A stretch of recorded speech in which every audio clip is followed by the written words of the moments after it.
Do you think there'll ever be a day where you Google search something and the answer will come back like, what the fuck is wrong with you? When AI takes over and they're just like, go to your room. Seriously? And think about what you're doing. Aren't you now. at work right now? Why did you Google that? Like,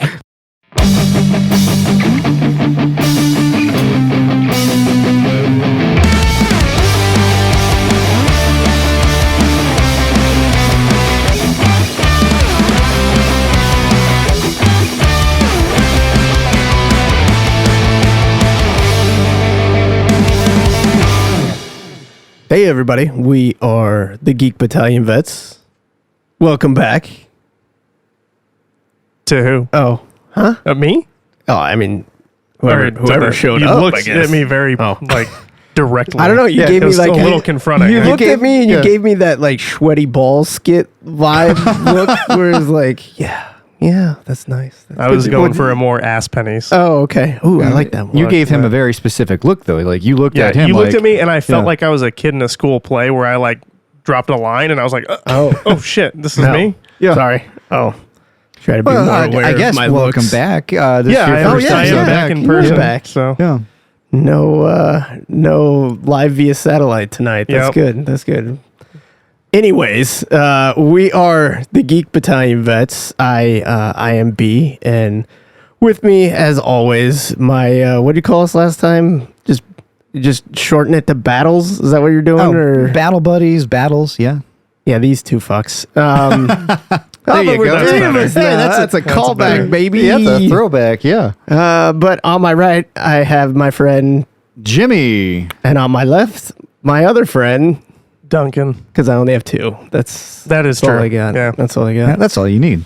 But anyways, a little bit about us. We're a couple vets and some police that we like to sit around and talk about pop culture stuff, movies, TV shows, video games, comic books, all that nerdy goodness that you need in your life. So that's it. It's been a while since we've been in here. It feels kind of weird. There's a lot of musk in here tonight. It's thick. Yeah.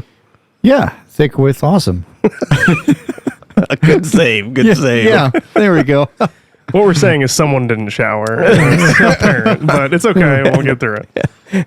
So No, that's just the barracks smell. That, Yeah, we that's should all fair. be used to it. That's fair. Yeah, you step foot into a barracks and you're like, Yeah. yes. Yeah. smells like one of my sergeants. So. Yeah. So it's like sticky socks and just despair. Pretty Cream much. cheese. Yeah. Anyways, I'm sure you're glad you tuned into this just riveting radio here. But should we do the thing? Let's get into the that first part of the show. Yeah, the sit rep. Yeah, that thing. I still remember. Ooh, that was a quick one. Oh yeah, no, that was the quick one. That was Like we got more. Wait, I we had two. don't. I had two queued up, and I forgot which one I did. Oh, okay. It happens. any guesses there on the translation expert? I don't know. I barely heard it. So, Okay. Yeah, D's nuts. wow. Classic. Yeah. Yeah, That's a good Classic. one to come back to. Mhm. Yeah. Yeah, just like Kim Kardashian. But I think she got cum on her back. Yeah. I see what you did there. All right. I mean, since we're welcoming you back into Sure. the studio, why Let don't me you, let me explain what the sit rep is for Oh, yeah, everybody. do If we that. have any new listeners, the sit rep is where we talk about what we've been listening to, reading, watching, whatever, for the last week since you heard from us last, or however long it's actually been since we were all together. So yeah, I can kick it off. I had a kid. Oh, congratulations. so- That's a big deal. There you go. That is appropriate use of the DJ buzzer. I suppose. Had a beautiful, healthy baby girl. So Outstanding. it's fantastic. Congratulations. It's been pretty great. I am very tired, but probably not as tired as my wife. So shout out to her. She's a fucking legend. Just a warrior. Absolutely. But on top of that, in the hospital, we also watched Guardians 3 again. Nice. And man, just It's so goddamn Did it get good. Did it get better? Yeah, I think Yeah? it aged better. I think it's like yeah. I've watched it 2 or 3 times maybe Yeah. since it dropped on it's streaming. so and good. It's great. It really is good. I mean, just so many great moments in it. So I was really glad to watch that again. I was even more excited that my wife was the one that suggested watching it. So Nice. Well done. And then there's a new show on, I think it's just on Max. I don't know if it's actually on anything else right now, but that's where I saw it. It's called My Adventures with Superman.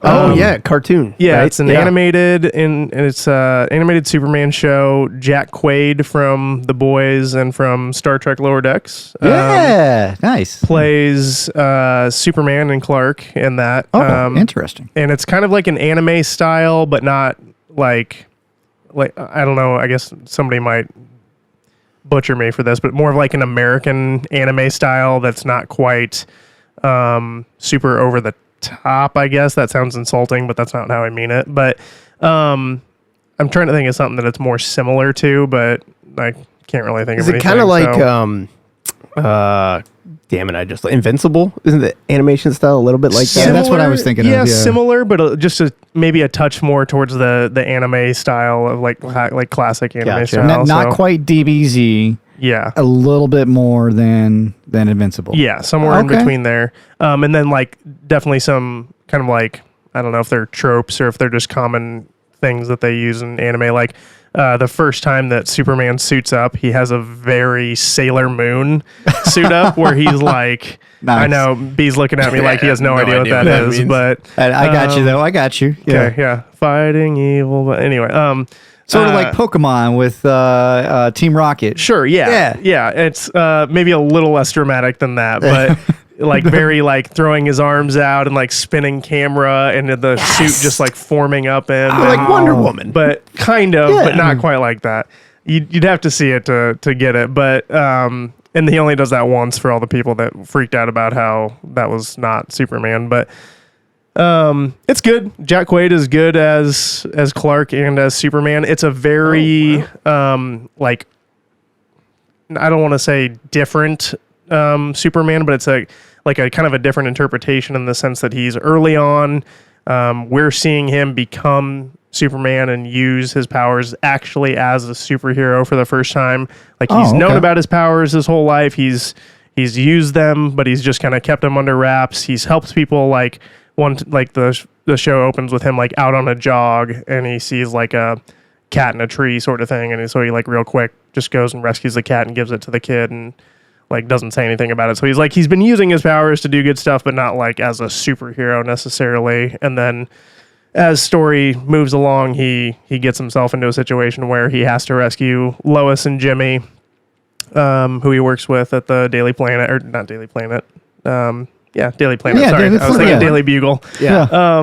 And gets himself into a situation where he has to fight some giant robots, and then after that he goes back to the Smallville farm, and he goes to the ship that he landed here with, and kind of reconnects with his Kryptonian origins, because he had tried to do that when he was a kid, and it like scared the shit out of him. So he just kind of locked that away and was like, nope, I'm just a normal kid who can do some kind of crazy stuff. And then takes him on an adventure. So does it play into the TV series Smallville at all, or is it like two separate? There's some like I would say it's separate, but there's some similarities in that, and there's some references to. I only watched the first 5 episodes, but I saw a clip for I think it was episode 6 maybe, where there's some references to past or other iterations of Superman throughout animation and live action and stuff. So I think there's a lot of homage in there, but there's some cool new character redesigns and stuff like that I like that stuff. So nice. It's pretty good. It's worth a watch. All right. And what was it called again? It's called My Adventures with Superman. Okay, cool. And I think that's primarily because it's kind of told through Lois Lane's perspective. He's still the main character, and it's not like point of view or anything, but she's kind of the one who's having the adventures with Superman. And then that's about it, other than the basically the secondary topic that we'll have today, which would be the first 2 episodes of Ahsoka. Yeah, I figured all of us are going to talk about that, so we'll probably just save that. We're just going to have to hold off, but I'll let one of you guys go next. Well, I think it's a good transition because I've been busy the last couple weeks, man. I got some shit done. All right. Okay, yeah. Let's see here. Like I said, good segue here. I watched the first season of Superman and Lois. Oh, nice. The pilot episode, very good. Really, really. This is good. the one from that started on the CW. Yes, with I think it's Tyler Hoechlin. Yes, Hoechlin? that's Superman Yeah, and Clark Kent. okay. Yes. Making sure. I think it's tied to the. Didn't it start out on like CBS or something? The Supergirl show. That was also a CW show. Well, I think Supergirl, it yeah. started out on CBS and then okay. it moved to Maybe, yeah, that might be to right. CW. But anyways, that has nothing to do with the show. But the first episode, really, really good. I really enjoyed it. The first season, kind of up and down, but like the crux of the story is that. So obviously, by this point in time, you know that Superman and Clark and Lois are a thing, and they kind of do like a speed round at the beginning and the intro of how they met and they started this life together. Oh, okay. I went totally different when you said speed round. Like I thought they were like just banging it out real quick. Well, I don't know Yeah. that that's really a topic that they cover on the CW all that much. I mean, they do have kids in the show, so and that's they do get to that point that they have Yeah. children, and one of them is kind of like just I don't know, he's like a lost child, like he's got all sorts he's of very problems. alternative. No, he's got like all kinds of like mental health issues and stuff. That's what I Like, mean. Yeah, he's very is that- alternative. That's Like, okay. But then the other one is like Johnny QB. He's a football star and he's got all He's these like athletic popular Clark. Yes, and Like- he's got all this athletic ability that they're like, oh, he must have some of his dad's powers. But turns out it's actually the other way around. The basket case is the one that actually ends up having the powers, and then Johnny Football Star is just a really good athlete. That might change, I don't know, but that's where we're at in season 1. But like I said, the crux of the show was like Superman is like the greatest. He can do all these incredible things, and he's so good at everything he does. But he kind of sucks as a dad. Yeah. And it's so good. Like just that take of you might be able to fly around the world and make time go backwards, but you're kind of a shitty dad. Right. You like don't show up when you're supposed to. Yeah. You don't give time to your family because you're off helping all these prioritizing people. the greater good. And like yeah, kind of like Peter Parker and yeah. But he's just like in the first episode, he's like lost. Like, I don't know what to do to save my kids. I don't know what to do. So like just I don't know that wearing both hats of like, you may be Superman, but that doesn't mean you can be good at raising a kid. So I thought that was really interesting. Being a parent is hard, even for the most super of us. Doesn't matter how great you are. I like that. Yeah. So, but it was cool. Like, I really enjoyed it. I can't say that the first season was great, but I kept coming back, and I think that says something. Like, you didn't just shut it off. No. So- Like that pilot really brought me in. Is there a scene in that pilot where he's in like a really classic, almost like Fleischer That's cartoon actually suit? the opening scene. And he like meets with a kid, and the kid's like, "Whoa, I like your suit." And he's like, "Thanks, my mom made it." Like, made it. Yeah, I saw that clip, and I really loved that, just because it seemed so Superman to just like have a fun interaction with a kid, and like he loves his parents, and he's just like a good dude. I don't know what made me decide to start watching that, but I finished another series first, and then I started. I think that might have been the next thing that popped up. So I'm like, all right, I'll check this out.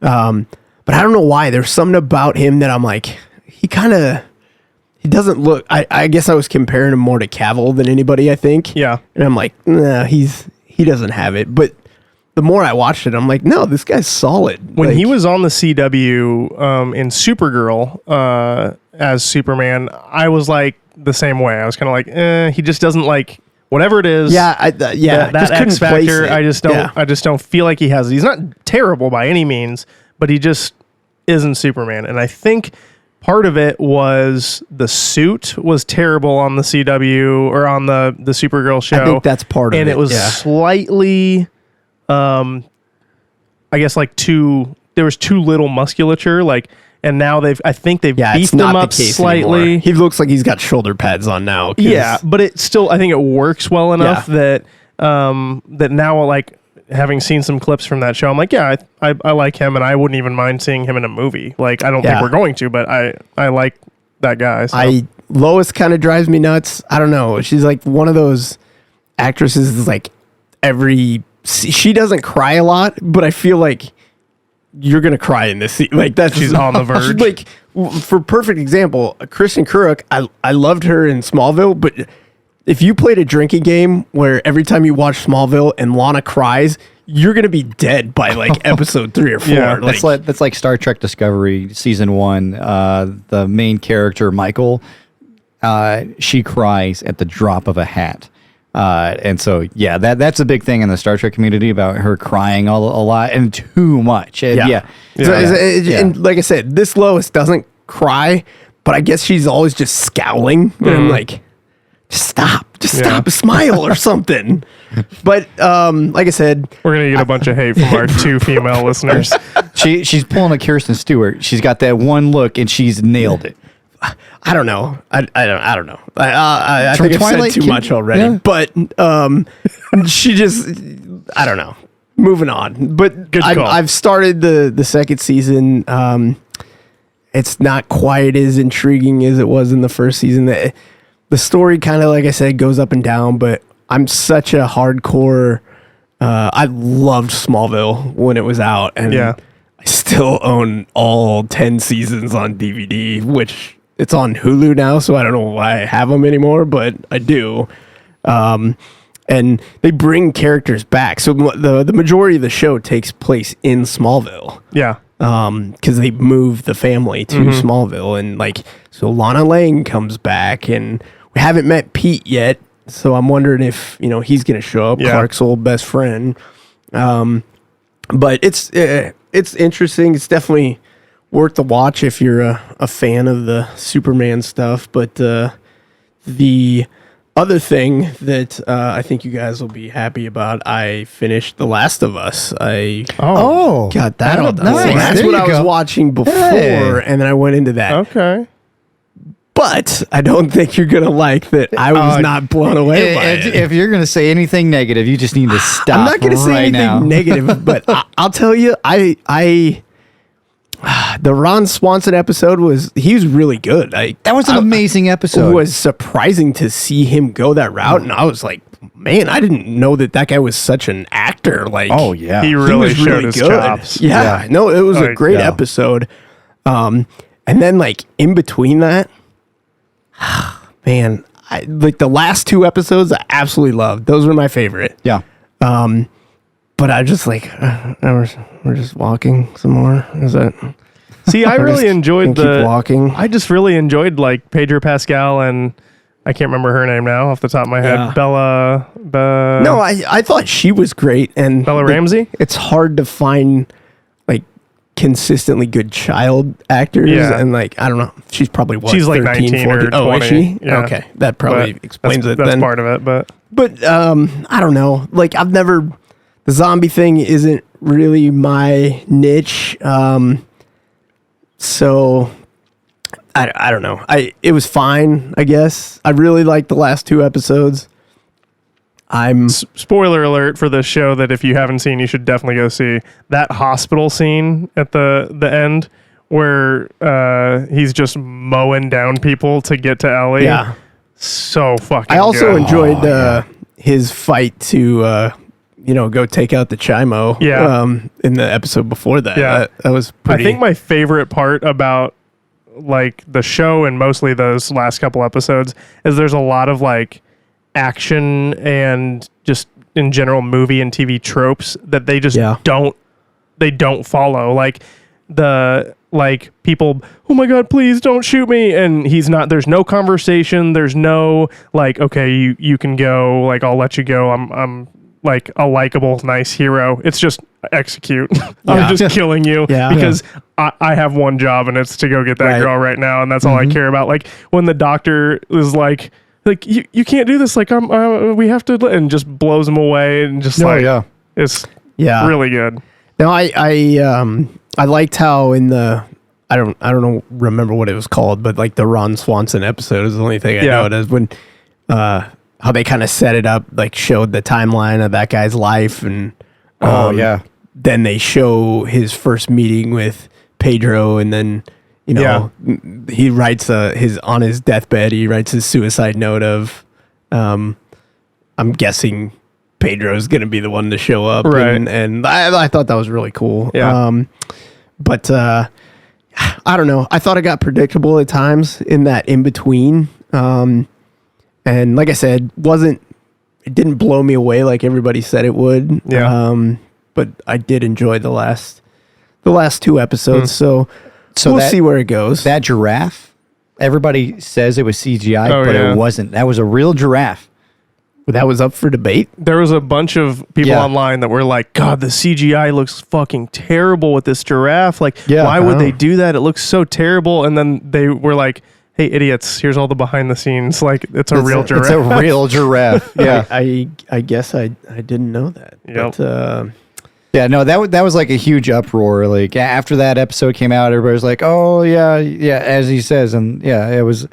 But I loved that. I love that series. I hadn't played the game. I've never played the game either. I want to play the game. Well, you got a PS5 now, so you should be able to play the game. I'm probably not going to play the game. I did play the game, and it's so good. Like the game is a lot of fun, and I feel like the show did a great job of adapting. And that's what a lot of people said is like it hit it perfectly. Like it was very faithful where it needed to be, but then it took its liberties and kind of extended some things in places that made sense, and they did a really good job. Like the whole Bill and I can't remember his name now, but the Ron Swanson episode, none of that is in the game at all. Yeah, if we want to hear, you get like hints about it. Yeah, they're in a relationship and they exist, but you really never meet the man, this is killing me. His boyfriend in it, or his lover in it. And they just talk about him, but like obviously that episode was very good and very popular, and like the internet was all over it, and like that was a great way to expand it and give some backstory to those characters. So yeah, it's a good one. I thought it was kind of like a humorous take on a doomsday prepper too. Like he was just living his best fucking life. Like talk about stumbling into the best fucking post-apocalyptic world you could right there. So listen up, Paramount. That is how you should do Halo. Whatever you're doing with Halo right now, just stop it. Look at the source material and go off of that. Go hire Craig Mazin and let him do what he did with Last of Us for Halo. Because I gave up after the first episode of that. And I don't blame you. I stuck it out because I'm such a Halo nut, and I wanted it to be good. It wasn't. As I've already discussed previously, I'm not going to go down that road. We're going to be here for another 20 minutes. We're going to be here for longer than that once Ahsoka comes up. So. What did somebody say? Ahsoka? Oh, I'm sorry, you haven't gone yet. Go ahead. Yeah. Okay, I got some quick ones. All right, so Wheel of Time Season 2. That's coming. Still haven't watched that yet. First one. What'd you say? Wheel of Time? Wheel of Time. Amazon show, right? Okay. It's based off of a really popular book series. Super big reader. It's very much medieval kind of world. I liken it to Lord of the Rings. But really good series. The show itself, I thought it was more like a 6 out of 10. A lot of world building, but it comes out September 1st, so next Friday. And it's gonna be on Prime, so I'll give that a shot. Check that out. Blue Beetle. It is actually doing decent. I mean, for whose standard though? For Marvel standard, no, it's not. It dethroned Barbie from number 1, but and Barbie was in like its 4th week, right? But it only did it by like $3 million for a movie that it's been in its 4th week. For a month, yeah.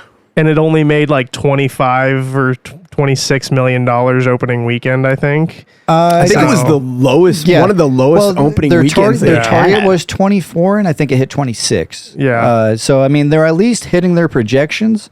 So it looks like it's gonna end up being profitable in the long run. So shout out to them on that one. I just like the idea of the main character. I'm not even going to try his name. I have heard other people say it, and I do believe it is pronounced Cholo Maridueña. So Cholo Maridueña. Okay. But I liked him in Cobra Kai, and I want him to do well. So I'm excited for him to do well. That being said, George Lopez is a douchebag. I just want to throw that out. That has been the one thing that I keep seeing is that he's great as Jaime Reyes. Like that he's a good leading man in the show. So and honestly, like I haven't seen really like negative reviews about it. It's just that people aren't really seeing it. Yeah. Yeah. So which is I'm in that category because I've been burned so many times. I'm gonna wait. Yeah. So as of yesterday, it is at 54.7 million globally, 36.1 million domestic here. And it's averaging 78% on Rotten Tomatoes. So not too bad, basically about a B+. Not bad. That's like pretty damn good for DC movie. It might be like one of the highest rated DC movies ever made. Compared to Shazam and The Flash. Especially recent. I did hear somebody the other day say it's like the best movie since like Man of Steel. The running gag now is that it's every time a DC movie comes out, some critic somewhere says it's the best one since The Dark Knight. And somebody said that for this one.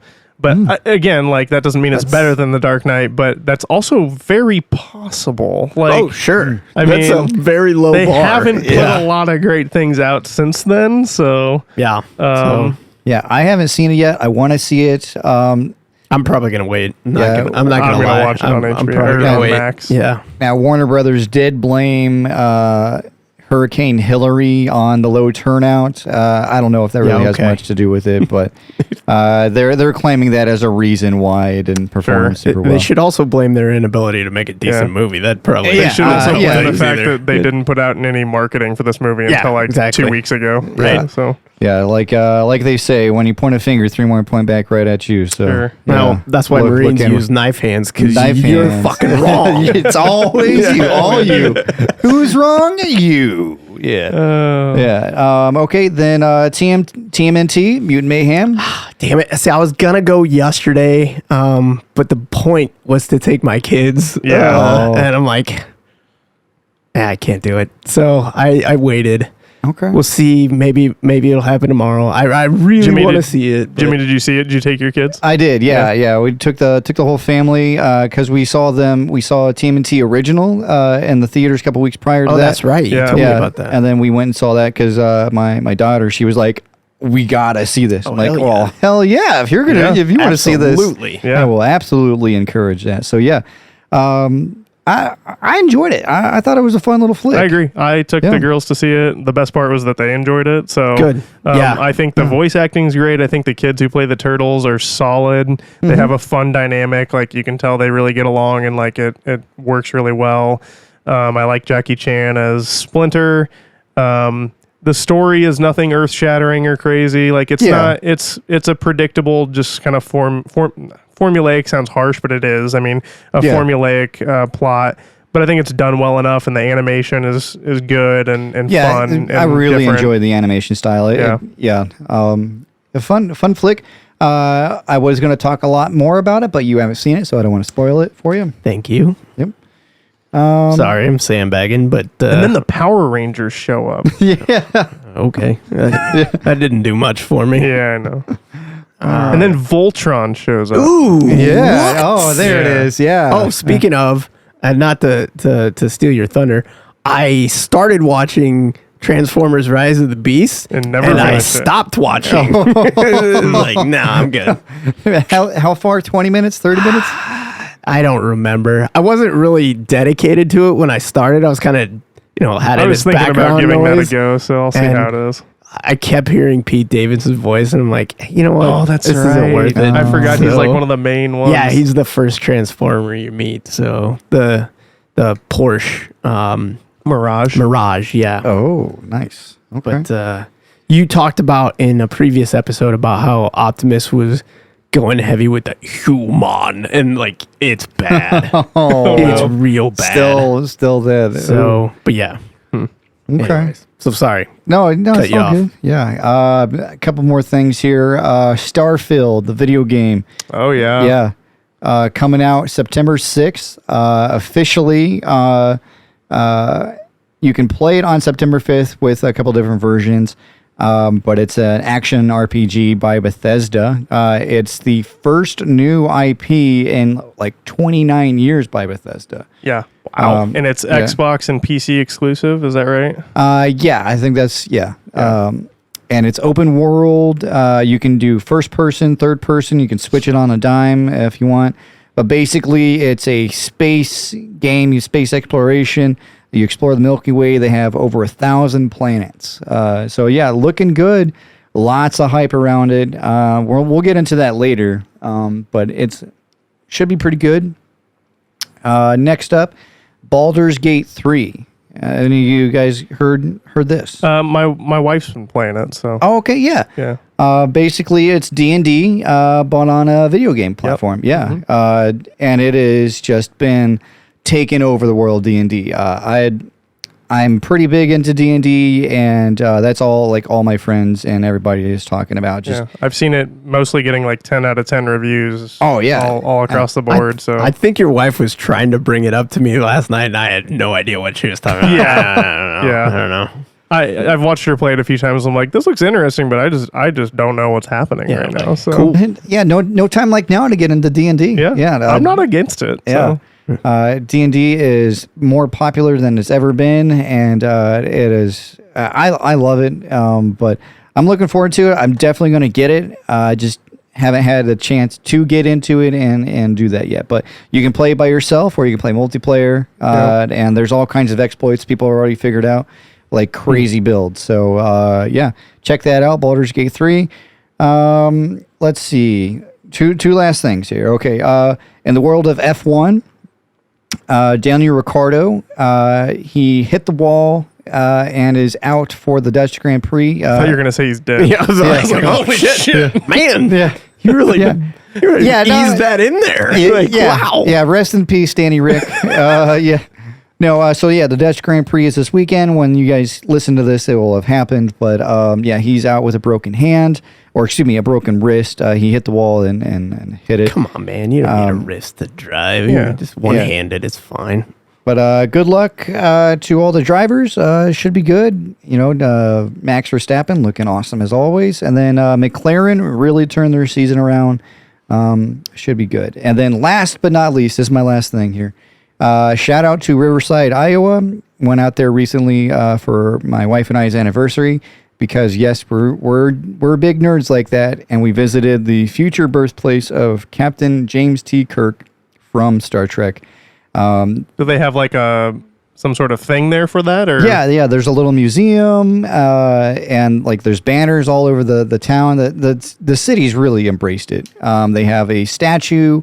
Life-size statue. Well, they're in Iowa. They don't really have a choice, you know. They Yeah, they could have something going for Yeah, them. they got to cling to it. Yeah, they'll cling on to it.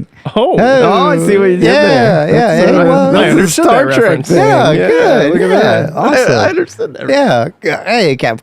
Yeah. All right. There you go. There you go. Yeah, but yeah, so shout out to them.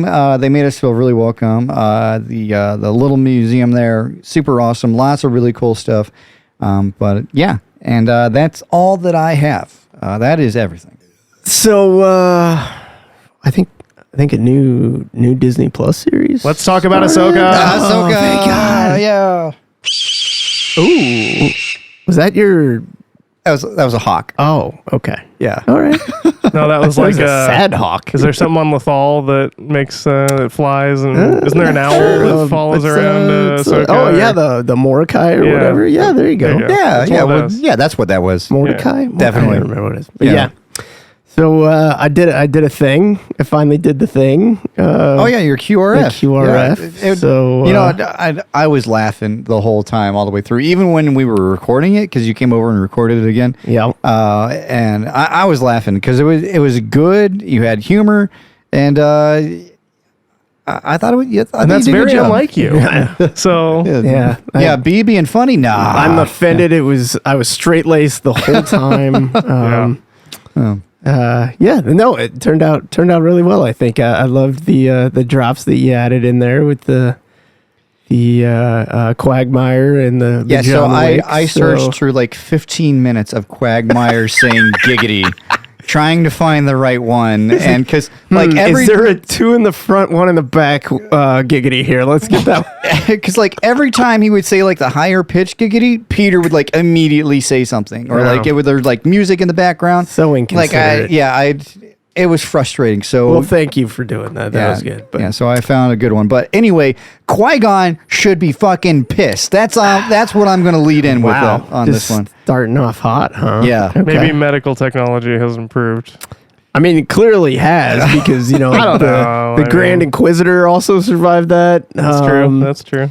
They're the thing, and we're skipping a bunch of good stuff, but the thing that kills me on that, you know what you could have done to make it more like realistic? What? Just put her back in her freaking armor.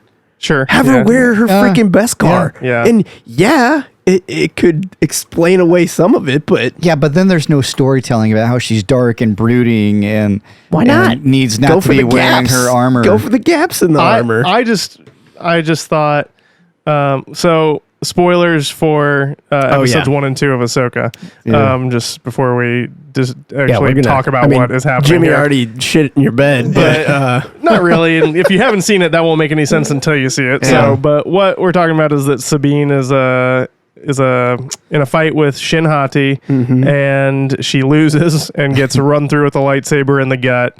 But my whole Qui-Gon obviously suffered the same fate and died.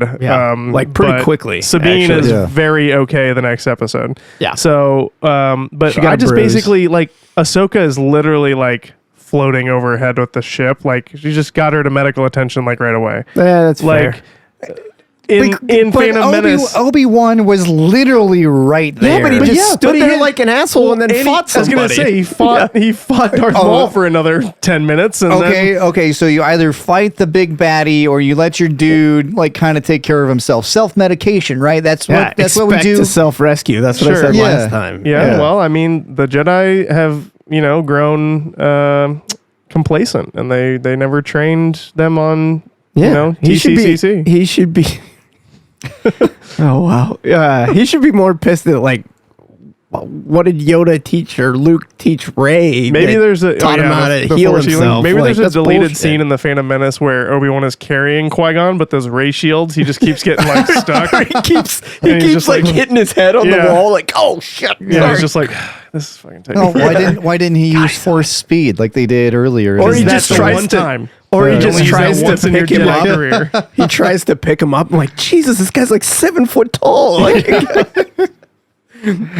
yeah, But other than that, I thought the series was we great. started Yeah. off hot. It did, yeah. It was very good from the jump. I think I was watching. God, who was it? New Rockstars, maybe. I can't remember. A different podcast or YouTube channel that was reviewing it, and they talked about the intro, which was awesome. By the way, did anybody catch the captain of the New Republic ship at the beginning? I mean, like his name or Yeah, what? No. Captain. I forgot his name already, but the actor played Boggs from. He was one of the sisters from Shawshank Redemption. Oh, okay. The one that's like, Oh, He's also in. Is it Alien? I think so. Yes. But yeah, no, I did not. I did not catch that one. That Yeah. was that was him. That was the like if you stab me, why your dick's in my mouth, my jaw's gonna clamp down and bite it off. I'm like, oh, that guy's in Star Wars now. All right. Yeah. Okay. So yeah, the opening scene, I thought it was a great little, twist on the opening scene from Phantom Menace. Somebody brought that up on X. There's a lot of similarities in there. Yeah. I saw that too. I really like that. Yeah. Even though I knew what was happening because I've seen the trailers and all that, I was like, oh, this is interesting. Like, who are these Jedi going to be? Oh, wait a second. We're no Jedi. The first probably 15 seconds of Balin's skull on screen, I was just wrenched that we lost Ray Stevenson because God damn, is he awesome! Like, he did a great job. Yeah, I'd love to see what they could do with that character, and I'm so interested in the backstory of what his interaction was with Anakin or Obi-Wan or anybody that we know of. Did he know a Cal Kestis? Did he, what else is out there? But just to show how powerful he is, the first thing he does is unlocks a cell door. Dude, that blew my mind. We've never seen a Jedi do that before. It's always been a droid that's done that. And that was usually badass. It's way too complicated, and he just force lockpicks or they shoot it. Or that. That'll either lock it or open it. Or open it, whatever we want to do. Yeah, whatever they need to for the plot. Exactly. Shooting it will do this. I thought they missed they missed an opportunity when he frees Morgan Elsbeth and they're walking down the hall and Balin says, "Who was this Jedi?" And she says, "Ahsoka Tano." But I thought it would have been better if they would have she didn't say anything, and then they just hit that title card. I thought that would have been pretty badass. Okay. But it was fine the way they did it. It just would have been cooler if they would have done it that way. And like I said, I agree with someone who already said that something that I saw this week. Yeah. But man, I really liked that the way he used the Force. This is a recurring thing for me, and Jedi and how they use the Force and what they do with their lightsabers that can cut through literally anything. But he the captain that you're talking about turns his pistol on his apprentice when she's taken down all the other Republic guards, and he immediately uses the Force to just turn the pistol without if there's no I gotta draw my sword and do it. It's just well, of course I'm just gonna stop you from shooting her. And that shit just is why would we not see more of that sort of thing? Really intelligent use of this Force ability. But so he was great and very Vader in Rogue One vibes during the hallway just thing. Menacing. And very just precise little movement, just I know exactly what I need to do, and that's how I'm going to do it. And I'm going to. I think shades of Count Dooku in there too. Sure, just badass. But I love the orange sabers. Everybody has been saying, "Oh, they're red." Oh no, there's no. It's now Filoni flat out said they are orange. Yep, Filoni confirmed that. And because somebody's like, well, if they're Sith, why aren't they red? It's because they're not Sith, jackass. The way it was that I understand it, and the way that Filoni explained it was, it's basically their energy or their essence or whatever has corrupted their lightsaber, their kyber crystals, and that's what's changing the color. They're not full on red, they've fully embraced the dark side. So, and I can't remember who I was talking to. I think one of you I brought this up to, but so Skull and Hati are wolves from Norse mythology that chase the sun and the moon. With when they get it, they're gonna devour it. Is the end game, and I'm really intrigued to find out which one's chasing the dark and which one's chasing the light. And my theory, I guess, is Balin's the one that's chasing the light. Yeah, because there was that he made a question. I think it was something he said about it'd be a shame to kill a Jedi like Ahsoka. Yeah. Because there's so few of us Jedi left in the galaxy. So, and then you look at Shin Hati, and she just looks like she's like a rabid dog, full on. Yeah. but she does have this hesitation to her where she's still obedient to her master, and like I don't know this is all in my head. I'm just making this up, but like when I see Balin, I think like that dude did some shit. He did some shit to get where he's at right now, and that's why he's already chased the dark. Now he's chasing the light to try to dig himself back out of the shit that he dug himself into. Yeah. So very, very intrigued about that.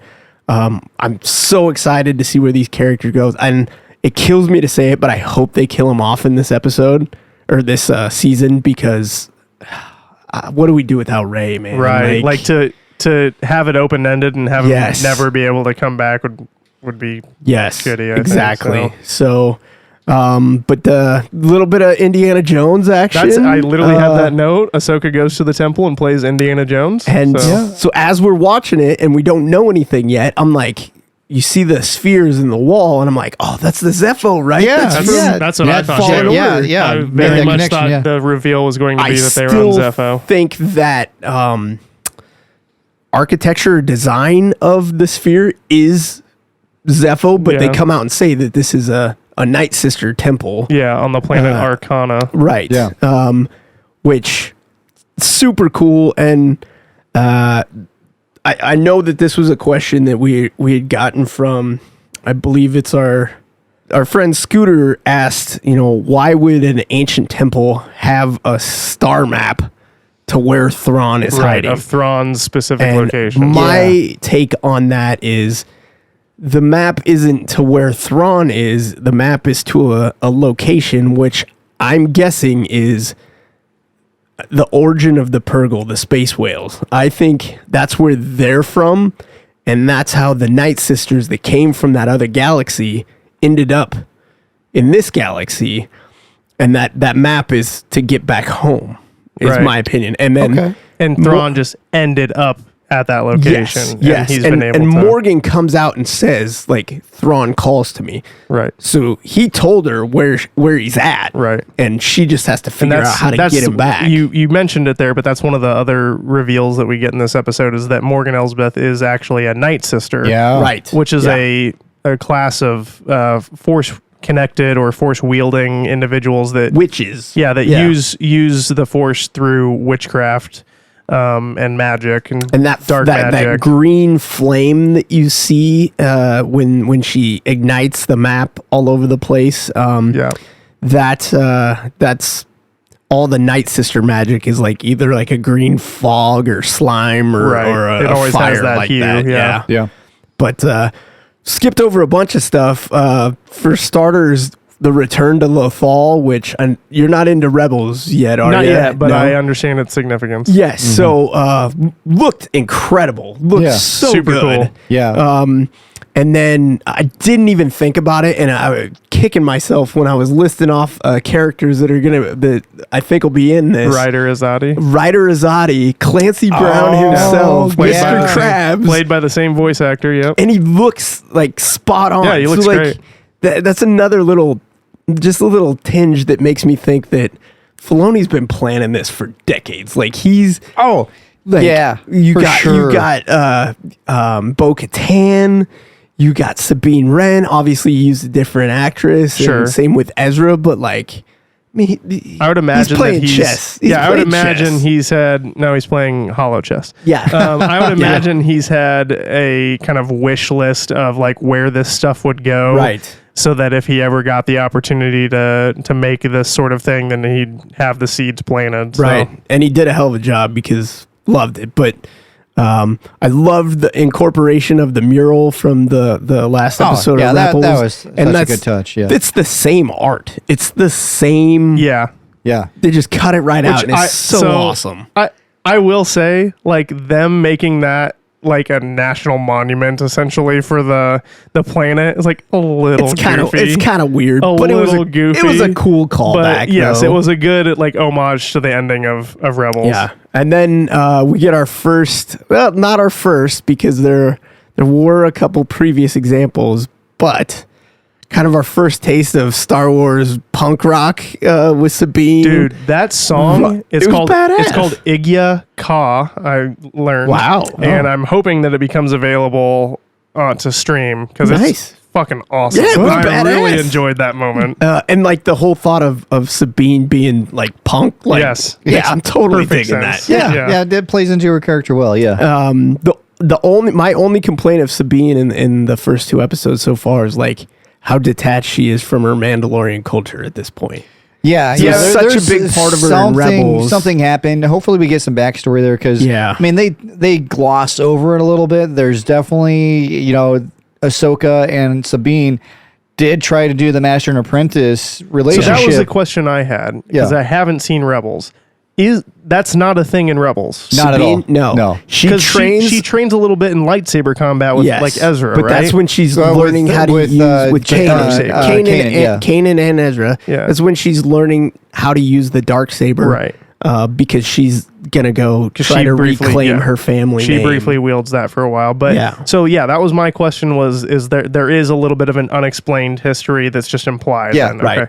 Okay. And the part that kind of disappointed me was in that episode where she's training. Like, she can hold her own against Ezra, who's a Padawan. He's newer Yeah. to the art, but she's such a freaking badass Mandalorian warrior that she carries those skills over to the lightsaber fight, and she's like holding her own. He's like, "Oh, this isn't as easy as I thought." it Well, would so be. my interpretation of all of that is that she's just like thoroughly depressed. Yeah. Like Oh, yeah. Ezra being Sure. gone, the weight of just everything, and like being lauded as a hero and put out, and like she feels like a failure because she Yeah. like Ezra's dead Yeah. in her mind and gone forever. he's a and, big part of this, and he's not here. right. to- Like to who am enjoy I to it. say that? Like who am I to go up there and be like, yeah, I'm a hero, and here I'm gonna give a speech about this. Like, so I feel like that's just the culmination of probably this depression Yeah. that's been Yeah, growing, and that's you know, fair. like we put away things that we enjoy when we're Right, depressed, and right. there's the signs and signals there, but we get kind of a redemption of that as the episodes come to a close. So. You know, now that we're kind of talking it out, I mean, maybe that's why she's not wearing her Mandalorian armor too, because she gave the throne to Bo-Katan, and then Yeah. Oh, all the Mandalorians figured out that, oh, you didn't win that in combat. Right. You just took it from somebody who gave it to you. Yeah. And so I'm wondering if there's factions of Mandalorians that blame her, because That blame Sabine? Yeah, yeah. Maybe she Technically- got like excommunicated. Well, technically, she never held claim to it either, No, because she she just- stole it. Yeah. Ezra stole. I think Ezra stole it. But Well, how I does mean, that work? it was and at- gave it to her. It was How does at that- the Dathomirian temple. Yeah, how does that and- work in terms of the must be won by combat? Like if a person who has it just dies and Right. nobody can win it by combat, Yeah, then how do it's you over. That would just be Yeah. up for grabs, right? Like I don't know. that's what I would say. But- yeah. Maul actually had claim to Yes. it. He won it in combat. So it was his to own, and she Yeah. just stole it That's from true. him. Yeah, because doesn't he So- take her to the temple, or isn't he with them when they go to the temple? Yeah, yeah. I want to say part, that part of his I thing want is to say he's that trained. Yeah. Ezra is the one that steals it, and then he gives it to Sabine. Yeah, but he uses like some kind of ritual with Ezra and Sabine, some Dathomirian Night Sister ritual to try to get them to use it, and Sabine briefly goes like evil with the ritual. It's kind of a but it's convoluted Ezra episode, that but- grabs it off his shelf, and as they're blowing the place up and running Right. out, that he Yeah. steals it. So, but anyways, that's just a thought that came to me while we were. I kind of feel like rambling here, like but thinking about it, and like because she goes. So the droids come to. They find the star map. Ahsoka Yeah. plays Indiana Jones, finds the star map, Yep. and she goes to General Syndulla, to Hera, and tells her like, I have this map that could lead to Thrawn, that could lead to Ezra, but I can't unlock it. Even though there's only like 5 combinations that are possible, Yeah, of apparently. it, which our friend Jesus Christ, it's Jason Bourne, brought up. And that like there's a literal computer that's trying to solve it, and he could just like doop, it's just done. But Yeah. anyway, so they decide that there's one person that we are pretty sure could crack this, and it's Sabine. And they go to Sabine, and then she does crack it, and Elsbeth sends her HK assassin droids to retrieve it, and sends Hati as well. And I'm really trying not to just call her Hottie. Like, I mean, you ain't wrong. yeah, exactly. But Call your shot. And Body with a body. yeah, she. So we see Sabine briefly engage in some combat with the assassin droids and take them down, and then she runs to her little treasure chest or memory box and is like, just grabs her lightsaber or Ezra's lightsaber and doesn't take any of her armor. And in thinking about it and like comparing it to like the first episode where she's on the bike and all that, like I feel like she just has a death wish. Like she's very depressed. Right. She's just like, I could put on all this armor right now, like at least a helmet fair. and whatever. Yeah. But I'm just rushing into things head on because I don't give a fuck. And I feel like a fuck up because I got the star map stolen. Well, let's be honest. You don't have a lot of time to throw all that shit on and get downstairs. Yeah, it's a long elevator They do ride. in a TV show. Like in real life, no. But like that shit that's a big trope. Yeah, more of heat of the moment. Oh shit! The star map just got stolen. This isn't the thing that I'm currently, proficient with. So I'm gonna go attack that. Well, she could have thrown her jetpack on too and just jumped over the edge and like jetpack and helmet. Although I thought it was kind of interesting. Like she's like, oh yeah, but I've got a lightsaber, and then Hottie like, oh yeah, I've got a lightsaber too. Yeah. Like, that fight, I really enjoyed that fight. I loved how Hottie was using her cloak like Batman and Arkham Asylum. Like she's like misdirection, whipping the cloak and concealing her movements with it. And like as far as I know, that's never something we've seen. I haven't seen it. A Jedi. Usually they toss the robe down. The only one who's ever fight. really fought in one, aside from the Emperor, is Dooku. Dooku did it a couple of times. He never used it as an actual. And he had more of a cape than like a cloak. But I thought, I mean, that makes perfect sense. Like why wouldn't you use that to your advantage? Like you're wearing it all the time. Like that was badass. It was super cool. And then I think it was New Rockstars that pointed out when they were breaking it down, like initially Sabine starts like very patient and in like the ready position, but Shin Hati just waits her out and makes her make the first move, and then it ultimately. But see, I don't necessarily like their take on that. I watched that one too, and I'm like, he's like, oh if you're sword fighting, you can never make the first move. I'm like, I don't think he said that, but that's what he's like getting at. I'm like, you have no idea. You've never been in a sword fight, guy. No, like, neither have any of us. But no, but still, not a real one at least. Yeah. Someone's got to start the fight eventually. Sure. So like, I think just what it comes down to, like what I took from his interpretation of it, and like from thinking about it, is it's a patience thing. Like she has the. Well, it's the Jedi way. The Jedi way is to be the calm, collected one and let it come to you, whereas the dark side tells you to rush in and fight it out. But I think it's more Mandalorian to be like, I'm going to be aggressive here. Yeah, and I agree with that.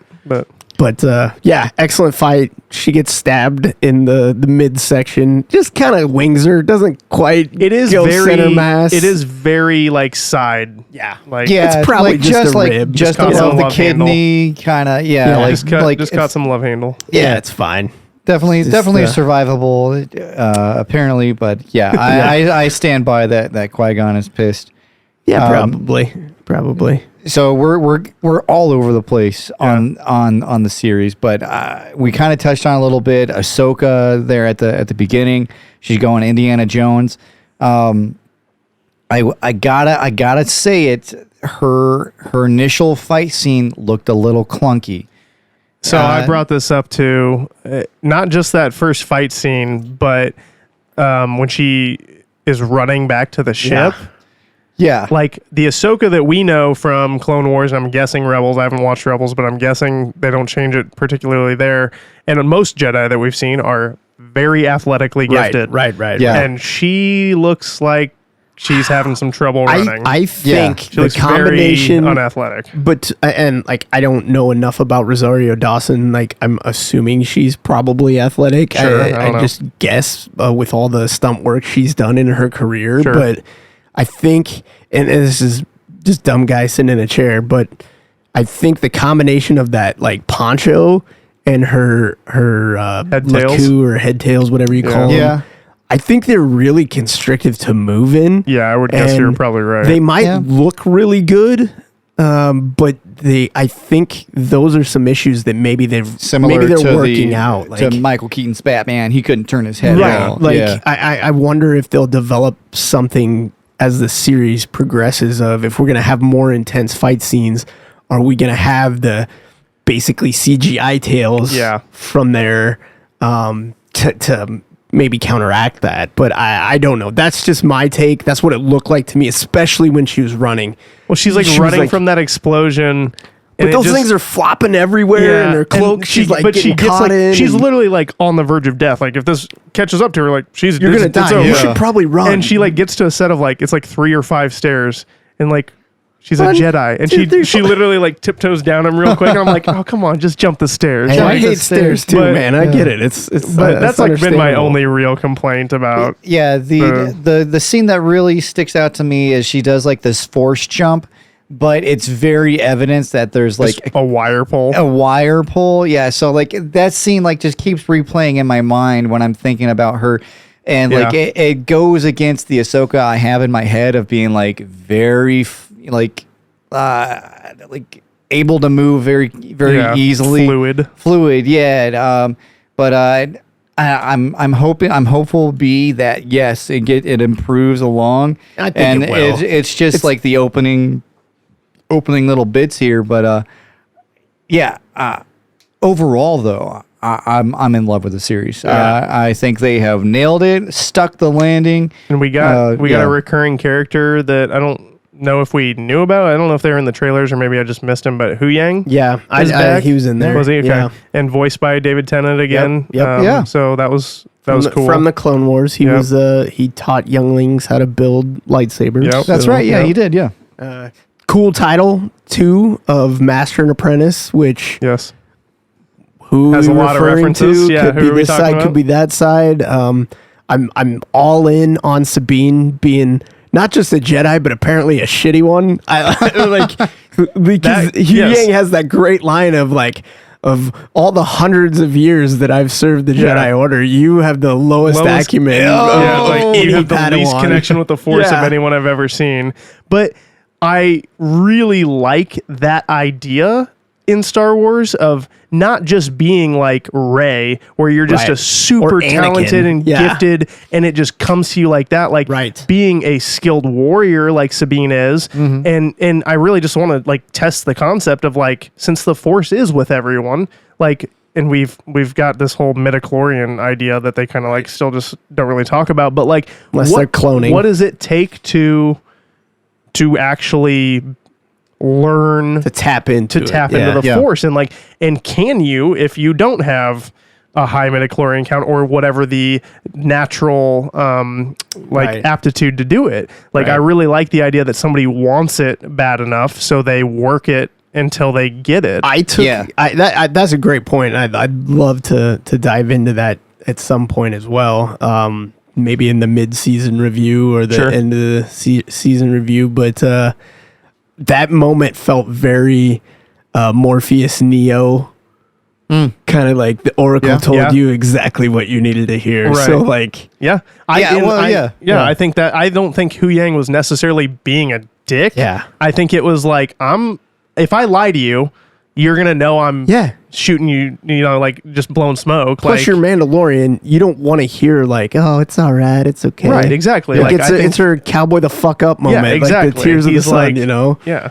You should go back with Master Tano. Yeah. And you suck. Get off your ass. That's why you should go practice. Exactly. Yeah, and he's something to the effect of, when you're ready.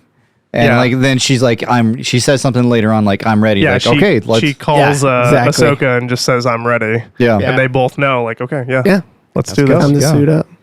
So for episode 2, which I watched this with my middle kid, because he was just as excited as I was for this to come out. The name of the episode was Toil and Trouble, and I'm like, oh, dropping a little Shakespeare, and he like looked at me and he's like, what? I'm like, yeah, it's from Macbeth, and he's like, you know that? I'm like, yeah. Wait a minute, and he's like, you know that? I'm like, you're shocked that your dumb dad knew that? And he's like, yeah. I was like, well, I mean, if you're gonna make me answer it, yeah. reference toil, and trouble to witches. Yeah. Wow, Fire Marine. burn and cauldron bubble. I would not expect that. I out of know. I surprised myself. Who from are time you? To time, but the print's really small, so that was a long time ago. That's all I say. But yeah, like, I've lost track how many times I've watched these episodes since Last Wednesday. you told me it was 8. 8. So that's What? insane. It's more than that now. Yeah. Wow, so you just go and you flip it on. The day that the pilot of The Mandalorian dropped, I watched it every hour on the hour for 12 hours straight, I think. So that's just kind of how I roll, all right? Yeah, so you are a nerd. Yeah. Has that ever been up for debate? No. Like, I was off that day, so I just let it roll. That's all I did. I mean, I was doing other things, but it was on all day. But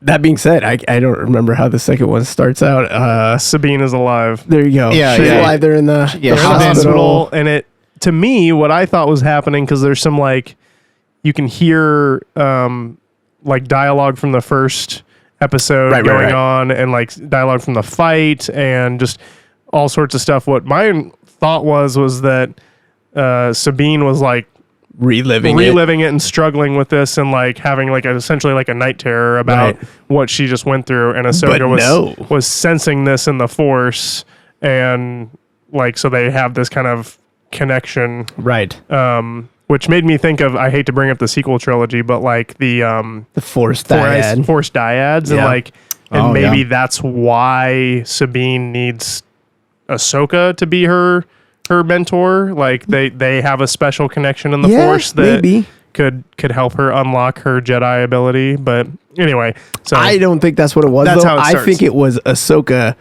like pulling that shit out of her. Oh, really? Like, Okay. I think Ahsoka was listening to what was going, like, she pulled that out of her mind, which, going back to the first episode, like, Ahsoka flat out tells Hu Yang that, oh yeah, I tortured that bitch. That's what she gave me. She tells her that Didn't use the proper Jedi protocol, you know? Like, I was like, oh, girl, you bad. Oh, and that was another thing. The "We are no Jedi" is a direct reference to Ahsoka. I am no Jedi. I am no In her Jedi. duel Revenge is not the Jedi way. Yeah, in her duel with Vader. Yeah, But, great.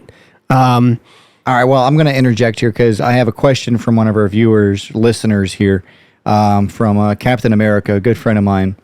It kind of ties into the end of episode 1 and the beginning here.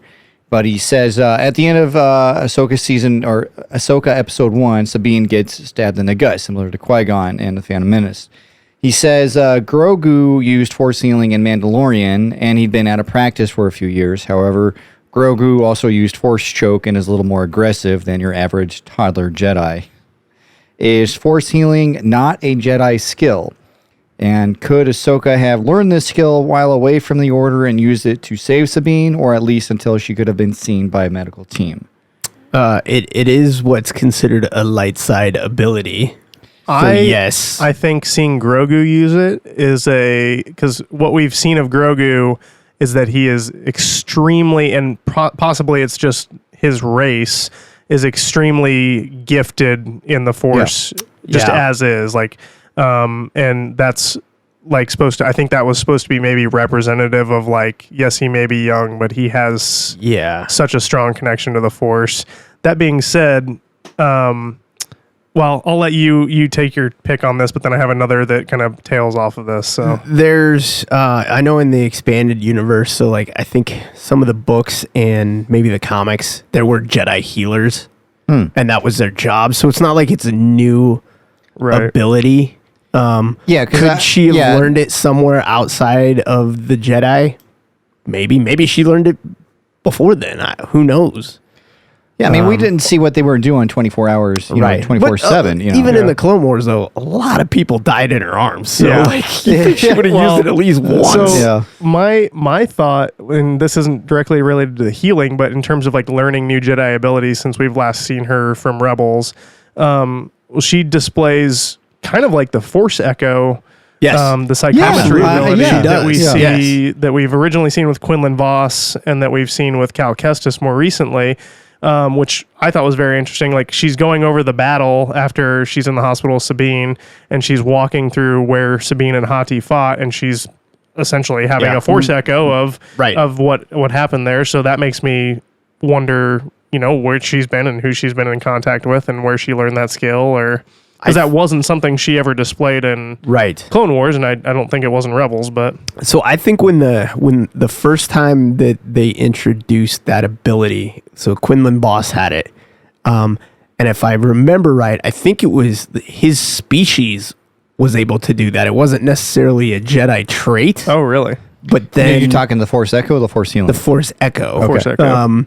And then they brought it into Clone Wars with the episode where him and Obi-Wan are chasing after Cad Bane. Yeah. And then they brought it into the video game, which I thought was a great, like, they made it a Force ability in that game, and it worked perfectly. It's super great for the storytelling of that game. Yeah, exactly. Really is, Exactly.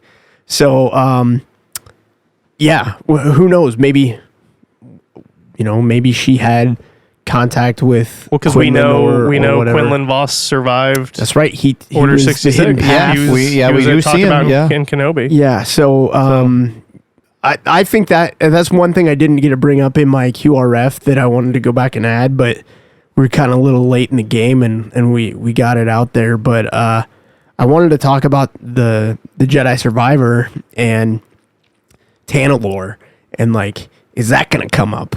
Is that is that downrange for us? I would love to see them connect Jedi Survivor and like officially make this canon, because as of right now, from like George Lucas's standpoint and from what he has told Filoni, anything outside of the series and the movies is legends. Incorrect. In 2012, when Disney took over, Lucasfilm said all media will be tied together moving forward. So interesting. All the books, I all did the not cartoons, all the games, the comics. It's to a point now where you have to get permission, essentially. Exactly. To do it. If you're going to deviate from something, you have to. Right. They have to. So there's been books since that like bridge the gap between the OG trilogy and the sequel trilogy. Yes. There's one that's maybe Bad Blood or something with Leia. Bloodlines. I think Bloodlines or something that leads into the First Order sort of stuff and her falling out of favor with the Republic. I haven't read it, but I've read. I don't know if I read that canon, one, but I've read a couple of them afterwards, and it kind of talks about how the reason why she's a general in the sequels is because it gets revealed that Vader was her father. And Luke's father, how people, I guess maybe the galaxy as a whole didn't know that Anakin Skywalker fell to the dark side and became Darth Vader. Yeah. But that basically put like I'm Target? at a loss Bad here. taste in everybody's mouth. Yeah, it's like somebody's sex tape coming out of nowhere when you're running for office or something. It just kind of ruins everything. Tweet popped up. Yeah, exactly.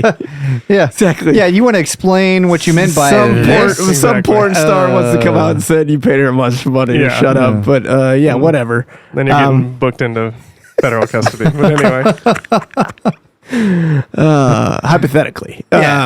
So she kind of gets blackballed from politics because of that revelation that you really want this to be the next leader of the New Republic. Her dad was Darth Vader. Oh, yeah. So, which is funny because in the books with the Zahn books with that originally introduced Thrawn, there's like a whole race of assassin creatures that find out that she's the blood descendant of Vader, and they're like worship. They worship a god her to them. They worship her and will do her bidding. So it's an interesting twist there. That's the Nagori. Yeah. The little gray ape thing. I know things. It's voiced by the Ewok dude. I can't think of his name right now. It's killing me. Anyway, moving on. The guy from Willow? Yeah, that guy. Oh. Yeah. Fuck. Yes. Moving on. That guy from Willow. So, Toil and Trouble, episode 2. Yeah. Sabine's alive. Shakespeare. We get to see a little bit more of the investigation that Ahsoka and Hera go on, because they've lost the star map, and so Ahsoka goes back to Sabine's apartment, or whatever you want to call that, her place, and which was originally Ezra's. that's what it appears to be. The communication tower. Looks for the HK assassin droid that she originally disabled and left there, and finds it, cuts off its head.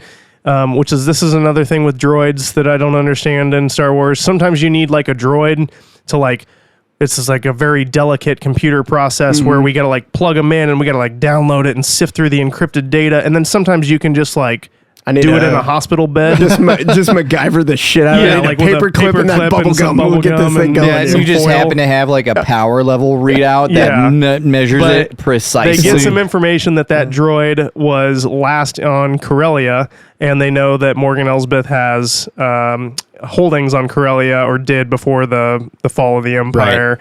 And so they go there. No, this is the Republic. Nobody would work for the Empire. So. I really like that guy. I can't remember his name, but he was on House. He was Dr. Chris Taub on House. He's great. You left out a very important part, I think. I'm sorry. Hera's got a booty. You said Ramona Flowers packing. Yeah. Woo. Yeah.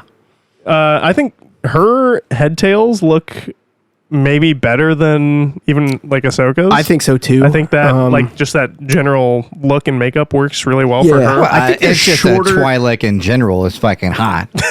That could be it. I mean, I can understand that, I guess, but I love you, dear. Sorry. I got a call like I see it. She's definitely coming down here. You just see an alien is hot? God damn it. You son of a bitch. I'm like, so you're not going to wear the head tails? Is that what you said? At least it's a humanoid alien, and you didn't say some like Java species. Alaskavarian? Yeah. Dude, so I was flying recently, Needles for teeth. And a guy I had recently gone through some training with, he made mention, there's people that have interesting fetishes on things. Oh man, do we want to open this? Sounds like door? a very military conversation. Yeah, naturally, yeah. And I'm like, because I brought up Twi'lek, so like, obviously people are gonna like go crazy on Twi'lek. He's like, no, I'm talking about Jabba, and I'm like, what? No, and that he's like, cannot be true. That's he's gross. like, oh yeah, and based off his position, I would absolutely believe him because of what he does in his profession. Is he a dominatrix? What's the male version of it? He's just a gigolo. I don't know. Basically, he goes through people's background investigations. And so was pretty close. so one of the things that I can talk about is that there's certain things that you get looked at, and your sexual behavior is part of that. So, so he looks a lot into a bunch of different things, and so that gets brought up. So then. So then he's like, oh yeah, so Jabba. And I was like, oh, that's crazy. And he's like, well, yeah, Rule 34. And it's like, oh, yep, Rule 34. If it exists, there's porn of it. So, yeah. Interesting. I Googled, do people have fetishes for Jabba the Hutt? And now you can never pass another background and now my phone exploded. No. Yeah. No, but most of the questions are, why is Jabba the Hutt a giant green slimy slug attracted to like humanoid women and putting them in bikinis? Yeah, have you seen the gold bikini? Yeah, well, I mean, the answer is that George Lucas is. Yeah, that's true. George Lucas. Do you think there'll ever be a day where you Google search something and the answer will come back like, what the fuck is wrong with you? When AI takes over and they're just like, go to your room. Seriously? And think about what you're doing. Aren't you now. at work right now? Why did you Google that? Like, yeah, it's just like three ellipses and then what? Question mark, question mark. Anyway. You sick fuck. So they find out that the facility that Elsbeth used to own has allegedly been retrofitted to start working for the New Republic, but it's clearly being run by a bunch of Imperial remnant sympathizers, which is a nice little like thread that has continued throughout these different shows with in Mandalorian season 3, we saw that they have the God, what do they call it? The reintegration program or whatever it was, where that doctor was clearly an Imperial remnant, and he was brought onto the Republic side of things, and they're dismantling Republic or Imperial stuff to build Republic ships, and they find out that they have like 9 hyperspace drives that they're using for a ship, and Ahsoka's like, "What the fuck would you need that for?" We don't have anything that's huge. We don't have anything. We don't have anything that big. Yeah, and then, although like her like Harry's like whole stance is like, I'm a general. Tell me like, nah, that's not how that works. That's not how that's ever gonna work. Yeah, you're a general oversupply. compartmentalization doesn't exist in the New Republic, and that's why they fall to the First Order. Exactly. I mean, they're not doing great. We've argued before that they're pretty fucking inept, and like, somebody had to come over and take, just wreck shop, and so they took a bunch of guerrillas and then they put them into positions of political power, and it didn't work out well. But anyway, imagine that. So then we get our face off with Ahsoka and another HK assassin droid and Marek or Merrick, is it? Marek. Marek. I think the alleged Inquisitor. Big revelation. It looks like a dude. Oh yeah. Definitely has the body type of a dude. This is interesting. If I think I know what you're going to bring up. Two things about it. So our good friend Tony, he can't be with us right now as bad as he wants to on an Apple Watch. But he brought up that Sir Marek of the King Arthur legend was a knight that was turned into a wolf by Morgan Elsbeth. Yeah. that's right. So there's your Dave Filoni connection. Yep. And he loves wolves. I saw an interview with Filoni from, I think it was when he was making Rebels, that he talked about how he would love to bring Starkiller back as an Inquisitor. Mm-hmm. And I know I joked about this in the QRF, and I do really want it to happen. Sam Witwer was listed in the credits for this episode. He was. As an additional voice. Yeah. I know one thing. It may not be that it's Starkiller, but I right now I'm calling my shot. Marek is Sam Witwer. Okay. So I think he's playing Marek. I hope they're like. I watched a couple of videos too. I think New Rockstars was one of them about how skilled this Inquisitor is, and like most of the other Inquisitors were Jedi Knights, not Masters. Mm-hmm. Probably because they're easier to turn and stuff like that. But and probably younger, I guess too. But if that's the case, they have to explain why this guy's so skilled. Which was he that skilled? He was 2-on-1. I was gonna say I felt like Ahsoka never really broke a sweat in these first 2 episodes. And she's fighting 2 of them. Yeah. But anyway. Can't move her head or her arms apparently. So, but I don't know. I want to believe it. I want it to be. I want that to happen.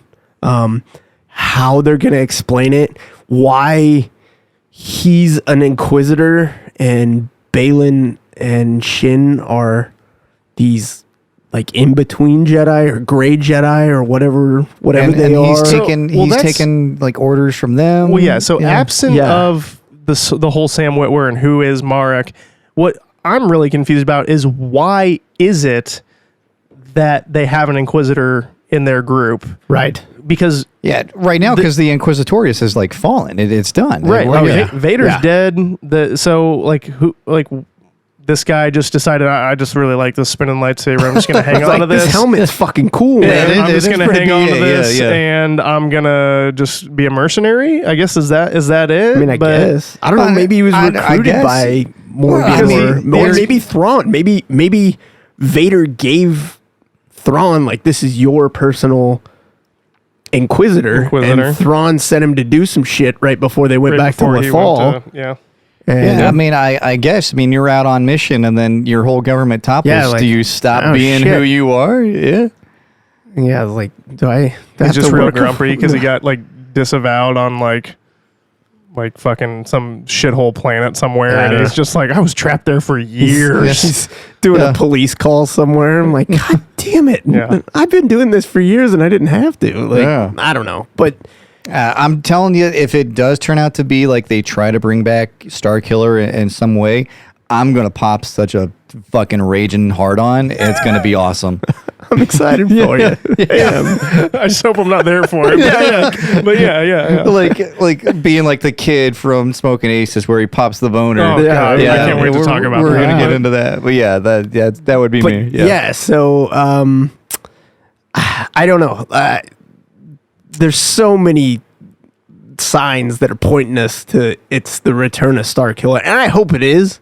That'd be so rad. I just don't think I'd it's love to gonna see how happen. like I think it will be Sam Witwer. weave it The in. only thing I have that like makes me think that it's not gonna be Sam Witwer as this, and I think that's a solid theory. I really do think it could be him, just as like it would be a fun nod for fans and all that shit. But what I was thinking is just that, I mean, Filoni and Sam Witwer are very good friends, Right. and maybe he because didn't Filoni do the voice of Chop in Rebels?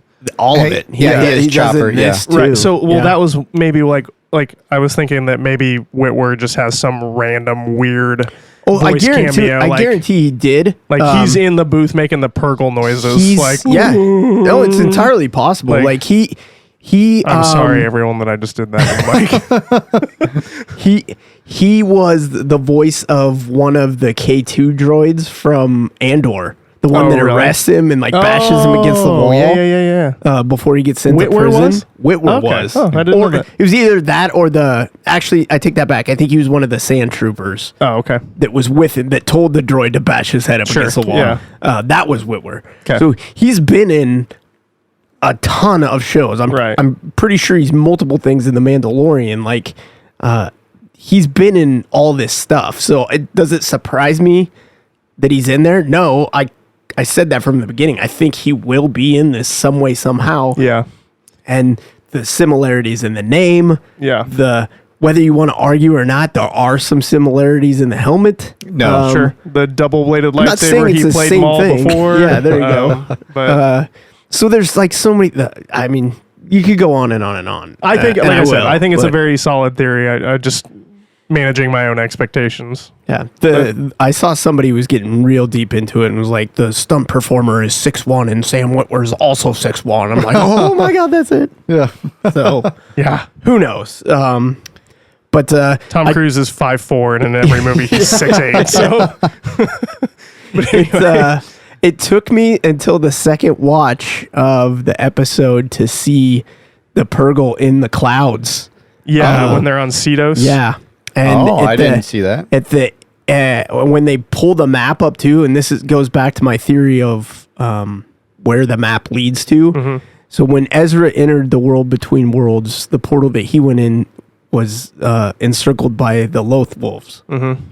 This map, where it shows this galaxy and where Thrawn is, it's encircled with the Purgle. Yes. So that's and there's Purgle along yes. the path. But there's also other animals Yes. or whatever in there too. Yeah.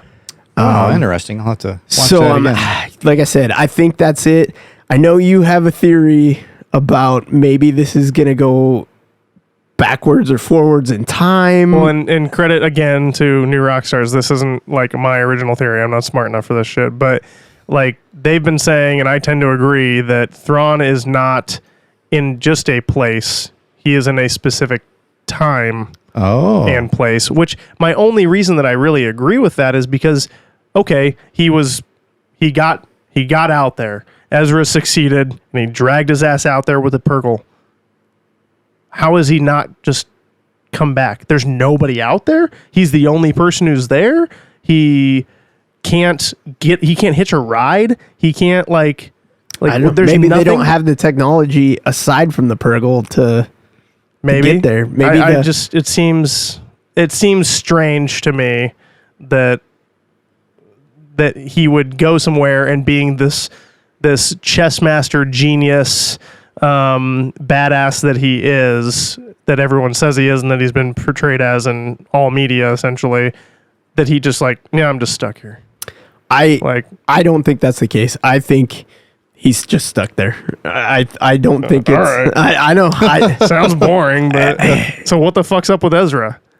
I think. Oh, that's another thing we have to talk about. But go ahead and somebody reached out to me the other day and said like Ezra is definitely the Inquisitor. I'm yeah, like, that's what I was gonna say. That makes zero sense. It makes zero sense. Like how do you get back? That was a huge thing on the internet too. That like Ezra. Like, it's not him. I really think that Ezra is probably either like a nomad somewhere. Like if he did get away from Thrawn, he's maybe he just took a Purgle. Yeah, but and, they were on the bridge to the ship when they went. They ended up wherever they went together. yes. Yeah. What happened after that? Because Thrawn's still in possession of a Star Destroyer. I mean, it's going to need a new windshield or two, but Yeah. he's still in possession of a Star Destroyer. He still has who knows how many stormtroopers and whatever inside the Chimera and Chimera. okay. It's Chimera. I could have sorry. just said the Star Destroyer, but it's fine. Whatever. Yeah. I mean, you had me there. You mentioned Shakespeare, and then we go You to this. fraud. Yeah, that's me. But the other thing I was thinking about too, and maybe this is more the mystical ways of getting back and forth or communicating with this galaxy, is not only does he have the Star Destroyer, but he has brick for brick the Jedi Temple that was on Lothal, where Ezra actually opened the door. No. They destroyed that. They took Filoni all has of said it. they destroyed the temple in Lothal. If I don't want to give anything away because you haven't seen don't Rebels. care. They take brick for brick, they put it in the Star Destroyer because the Emperor tries to get him to do it again. Right, And yeah. gives him the opportunity. He's like, you can bring your parents back. Bring your parents back. Just but bring them back. then he destroys it. Like I thought, he Okay, but it's still in there. No, I thought he like decimated. No. I saw something that It Filoni has collapses, said but that it's still in the Star they Destroyer. destroyed the temple because they didn't want the world between worlds to be a thing, to be a plot device anymore. Very well could But, be. That's I don't why know. I don't think they're going to do the time shifting thing. But see, like, that to me, that sells the time shifting thing even more. Like he's got all these resources with him. Ezra's still alone. And he maybe. might be able to commune with the Purgle and make them do some shit. Maybe he gets away on a Purgle somehow, like Jonah in a fucking whale or something. But right. but like Okay, open your Ezra mouth, still we'll be in has this all bitch. this access to resources and things. Like rebuild the ship, build a hyperdrive, like do something. Well, I don't apparently know. you need 9 big ass ones to get there. I guess I don't understand that, but maybe that's what they're doing. Is they're trying to get to Thrawn. Yeah. But that's my thought, is that makes no sense. It's not Ezra.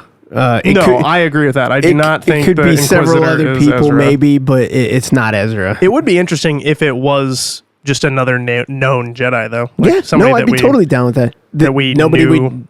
that a brand new character has never been mentioned. But if you watch the Clone Wars episodes again, he's in the background in all these Sure. episodes. Like, Well, and I'd be like I down know for a lot of that. people speculated like that it was going to be Barra Sophie or Afi or whatever. I did. I thought that's who it would be. Yeah, I really would like if that's I think it'd be who cool. it was, because I think that would be some great. Yeah. because last she we wants see of her, revenge. she's shackled up and in Well, and prison. think about yeah. how Ahsoka would react to that. Like that would be very shocking This for her, bitch, and might give her slightly an edge in a fight there. So Right. but yeah, so Yeah. I don't know. very excited to see where the rest of this show goes. Yeah. Some great Rebels action to end it there with the chase scene with Yeah, the I droids and- enjoyed Hera and Chop Yeah. Yeah, bitching back and forth and about the tracker and all that. I love I love Chopper. He's so there's some good. videos online that you can see of they've kind of decoded what Chopper's saying, and like it's just riddled with F-bombs. Yeah. Yeah. Did you just go through my fucking stuff? Yeah. Like I didn't go through your fucking stuff. Well, Yes, you every one that did. I've heard is just like It's so it's clearly funny. just Filoni saying something and then they just distort the fuck out Yes, of it. Like, yeah, that's all exactly. it is. like my favorite Chopper moment is in Rebels, and something happens and Chopper is like, they blame Chopper and he's like, wait, what the fuck? I also like when he's like, just shoot the thing down. And he's like, oh, it'll fall in the city. He's like, and yeah, that's So? the translation I saw. I was Bunch of like, assholes is down that there. a bad thing? Yeah. Like, But I put out on Twitter the other day, like, somebody help us out. I have to know what the language says of all on the star map, because it's not Orabesh, and they do at the end. Mandoa. At the end, they do. I don't think it gets enough hype. Like, I really wish they do it at the beginning, because it was very Game of Thrones, House of Dragons esque with the puzzle pieces coming together of The star map. What do you call the fucking place from Game of Thrones? The world. Westeros, thank you. Yes, that one. You guys are You're welcome. I've never seen it, so we'll talk about that. I've read the books too, and that just went right over my head. Yeah. But anyways, like, I love that the star map at the end, and it's showing all that, and the pathway to Peridia, and like I found someone on Twitter that actually did it, and I reposted it, and it's just the names of all the planets. So, which there's I kind of figured. On there. There's some new ones. There's some a bunch of old ones. Dathomir's on there. Lethal's on there. Some from the new. I think Coruscant's the sequel on there trilogy. too, Coruscant's in there. So I'm excited. I'm excited to see exactly what this like legend of the pathway to Peridia is about. That because Balin talks about how he's like, well, that's a fairy tale. Like kids told that story in the Jedi Temple when I was there, and so it makes me. I just want to know what. I'm hoping we get, like, maybe down the road we get another season or two of Tales of the Jedi where it's got little Balin Skull just that'd be a good way to give stuff. More context I think to his story. Do you think we'll get to see younger Balin and Anakin in a flashback? Maybe that would be cool because they talk about knowing each other in the trailers. I was just thinking about this, and he is definitely older. Cause you can see how old he is. He'd be about Anakin's age, I think.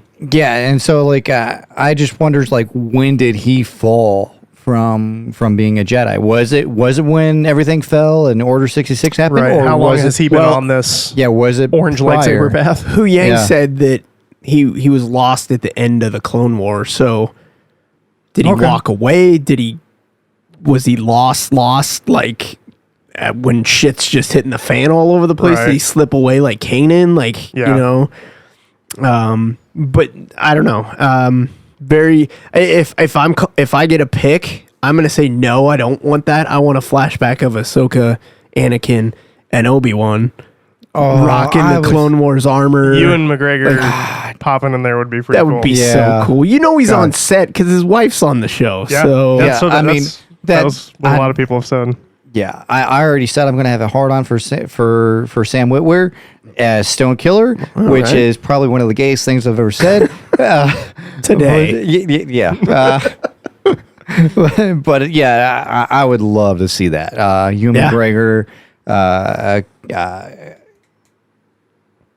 Hayden Christensen. We're here for you, pal. Appreciate you. Yeah. Hayden, Ewan McGregor, Hayden Christensen, and Rosario Dawson. Fuck, that beer hit me, man. Yeah. Wow. Yeah. I just noticed that. Stone Killer. So I'm going to start way over here. Yeah, so I would love to see Obi-Wan, Anakin, and Ahsoka. You can't edit this. No. No edit. Got him. He fucked it up earlier. I just noticed the empty bottle of Fireball behind him too. I'm like, I haven't touched that today. Yeah, okay. Well, I'm gonna put a foot down and say we gotta move on. Well, I mean, we could talk about this for 8 more hours on we got an hour and a half of episodes so far. So let's get to the formation. Ooh, let's do it. Hit it, Winger. Fall in.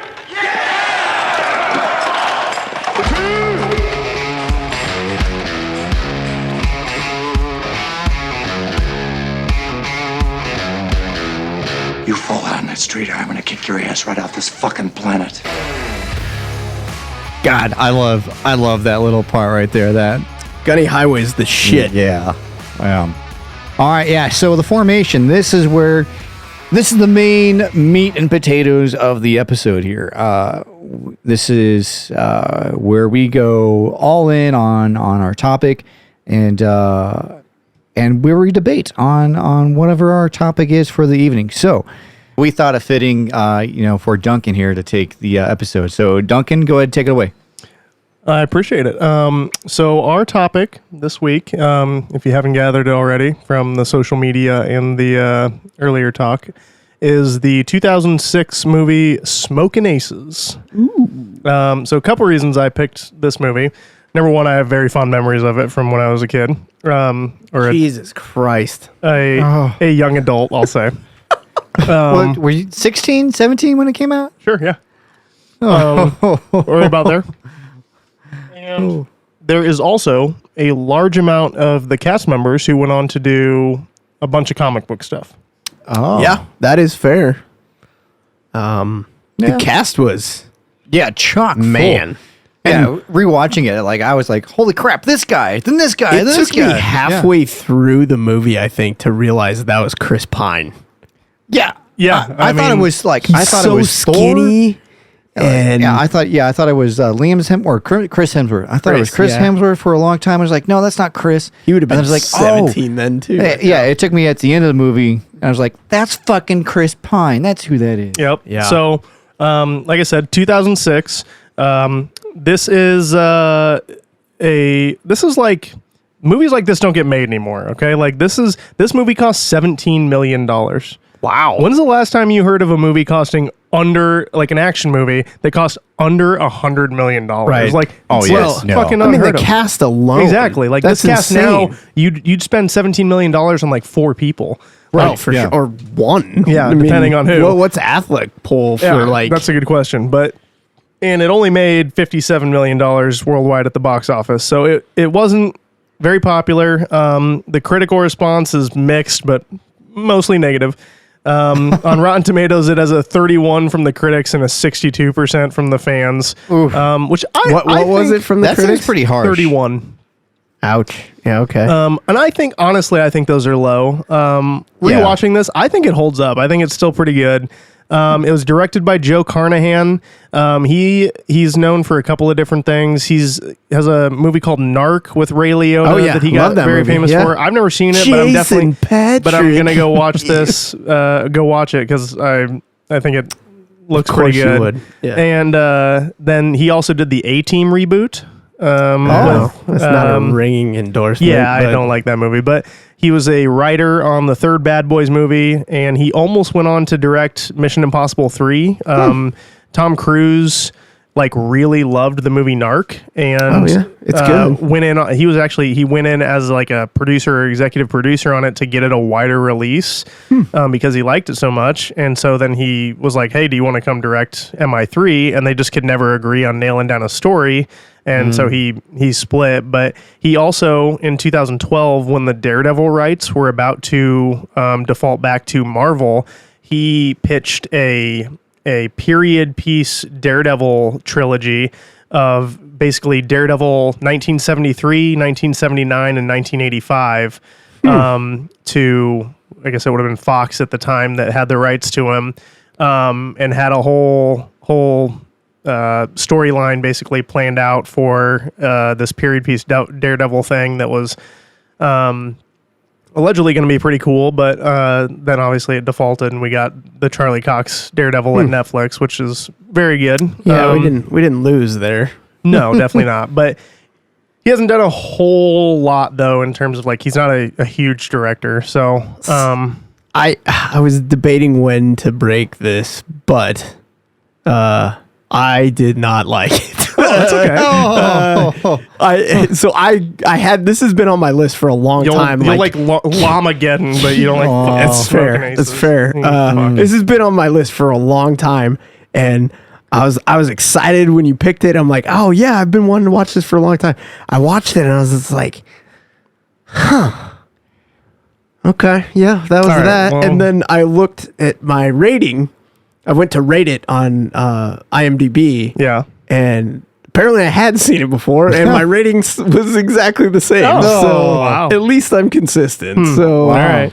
But yeah, sorry, that's a great way to start off this movie review. Yeah. Well, let's. I enjoyed it. I'm a big fan of these types glad of it movies. wasn't terrible Yeah. for everybody. Fun. I didn't think it was terrible. I just we'll get into it. Yeah. But tell us what it's about. So I'm going to do a brief plot synopsis, but basically this movie, the FBI, specifically Ryan Reynolds and Ray Liotta as Agent Messner and Agent Carruthers, they intercept some information while they're doing some surveillance that the head of the La Cosa Nostra, which is just the mafia, Primo Speranza, has hired a hitman named the Swede to kill Buddy Aces Israel, hence the name Smokin Aces.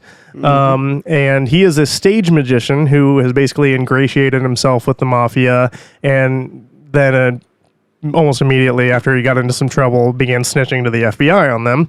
So Primo has ordered that Israel should be killed and that his heart should be removed, and presumably that's for some sort of trophy or message, to the snitch community there.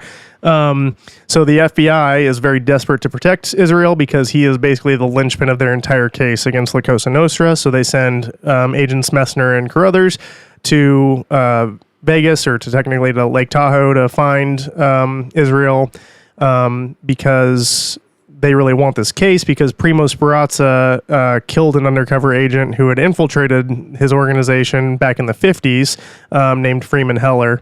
And so this is kind of the guy who's always on their list of people who need to get it.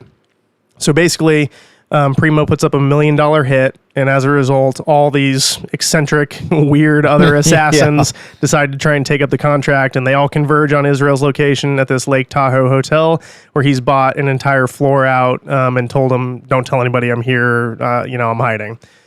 Actually, the FBI bought it out, right? Didn't they buy the penthouse to hold him there? No, there's a scene where Israel's talking about how he doesn't want to spend $50,000 for this shit suite because it's nothing like the suites in Vegas. Yeah, you're right. My bad. So insanity ensues, basically, and multiple innocent victims at the hotel, Agent Carruthers, multiple other FBI agents, and many of the other assassins are killed. Meanwhile, the FBI kind of inexplicably revokes Israel's cooperation agreement. And we discover that the reason they did that is because Primo Speranza, the one who allegedly hired the hitman to kill Aces in the first place, is actually Freeman Heller. Mm-hmm. And it turns out that Heller, who was the undercover agent with the FBI, got in too deep with the mob, and the FBI actually tried to have him killed, and believing they succeeded, buried this whole operation and swept it all under the rug, just making him a martyr, essentially. So now we learn that the Swede was never a hitman, but he was actually a heart surgeon, and that the whole point of getting Israel's heart is that he's the illegitimate son of Speranza or Heller, and that Heller is dying and needs a heart transplant. So ultimately, the FBI decides that they're going to kill Israel, essentially, by doing this heart transplant, and give it to Speranza because he has decades of valuable information on the mob and whatever other criminal dealings that he could give them. And Agent Messner, Ryan Reynolds, is very upset about this. Yeah, that's one word. He doesn't find this plan to his liking because many of his friends and his friend and partner, Ray Liotta's character Agent Carruthers, died during the operation, and they were kept in the dark the whole time. And so he ultimately just pulls the plug on both Israel and Speranza, and the movie ends in this just depressing, nihilistic downspin into oblivion. Fuck everything. Fuck this guy. Fuck that guy. I'm out. That's pretty much it. In the terms of the plot. Well, key thing is that Primo Speranza / Heller, he had massive facial reconstruction surgery. Yeah. So did you guys catch that? Did you predict that? As you watched it? Okay. Yeah. So I think at one point I was hoping that the twist was going to be Heller had all these surgeries to replace the person that the hitman or whatever, right, and then work his way up in the mob to continue feeding the FBI with information as he goes, which I think was kind of more interesting than what we got. Yeah. But I was surprised to see it go the other way, but no, I saw that building. I'm like, oh, this is what happened. And I remember, I don't remember that twist from when I came back to revisit the movie. I didn't remember that being the twist, but as soon as they start talking about, man, look at all these elective surgeries he's had throughout the years, and then they had already talked about how when Heller went undercover, he was gonna get a nose job and get his. He gave a presentation. Yeah, he gave a presentation on how he was going to getting edit his appearance so that he would fit in more with this Italian mob. And so then, as soon as they brought those two up, I was like, oh yeah, that's right. Like Heller is Speranza, which I think you're probably right. I think they could have done that in a more interesting way. Right. But it was Rather kind of a than cool just- twist either way. He got gunned down, and when he came back, he's like, "Oh, I am this guy now." Well, Yeah. the way it stands is like at the end of the day, yeah, the FBI is trying to save him, but he's still a bad guy. Even though he was an FBI, he's a rat. Like Right. he turned the other way. Yeah. So fuck that guy. No, and that's why I love the ending of the movie because it's. Ryan Reynolds is 100% He made right. the right decision. Yeah. Like, Yeah. and the something interesting I saw when I was looking this up and like just researching it was that there was another ending that they shot where instead of going into like the kind of enclosure that they have both Speranza and Israel in at the end and pulling the plugs, he just like pulled out his gun and just fucking killed, like shot through the glass and killed them both right there in front of everybody.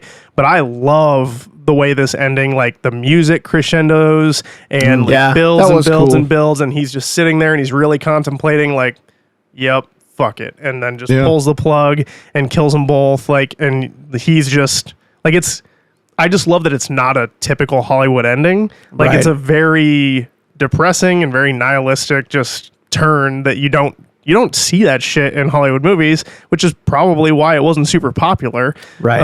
But that I like.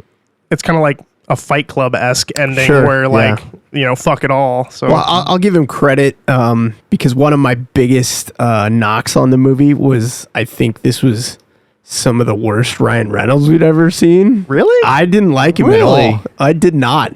That scene he was great in. I did like the ending, but no, like maybe because it was more of a departure from what we're used to or what we've come to accept as Ryan Reynolds. It was that was very Ryan Reynolds for the era. Sure. Yeah, I can get but that, yeah. again, if I'm going to watch a just a Ryan party Reynolds pooper, movie, I'm here to shit on everything. So no, I was disappointed. Like there's a couple scenes of, and we can get into tactics and stuff later if you want, yeah, but that- like, Oh, if you're getting lit up by a 50 cal sniper rifle from you don't even know where, Well, yeah, the okay. last You're thing you just want to gonna do is start just stand in blasting- the middle of the room and just start blasting shooting in that yourself, yeah. I direction. saw that was listed on multiple websites as like a continuity error in the movie, like a terrible like no one would ever do that. No. Like No. you wouldn't. First of all, there's no physically possible way for you in that situation, especially after one shot, to have any clue where that sniper was. Yeah. No. Like so for people who haven't seen it, and if you're listening to this none of this makes any sense. that's a bad idea. But one of the assassin teams that shows up is a female duo, a femme fatale duo, if you will,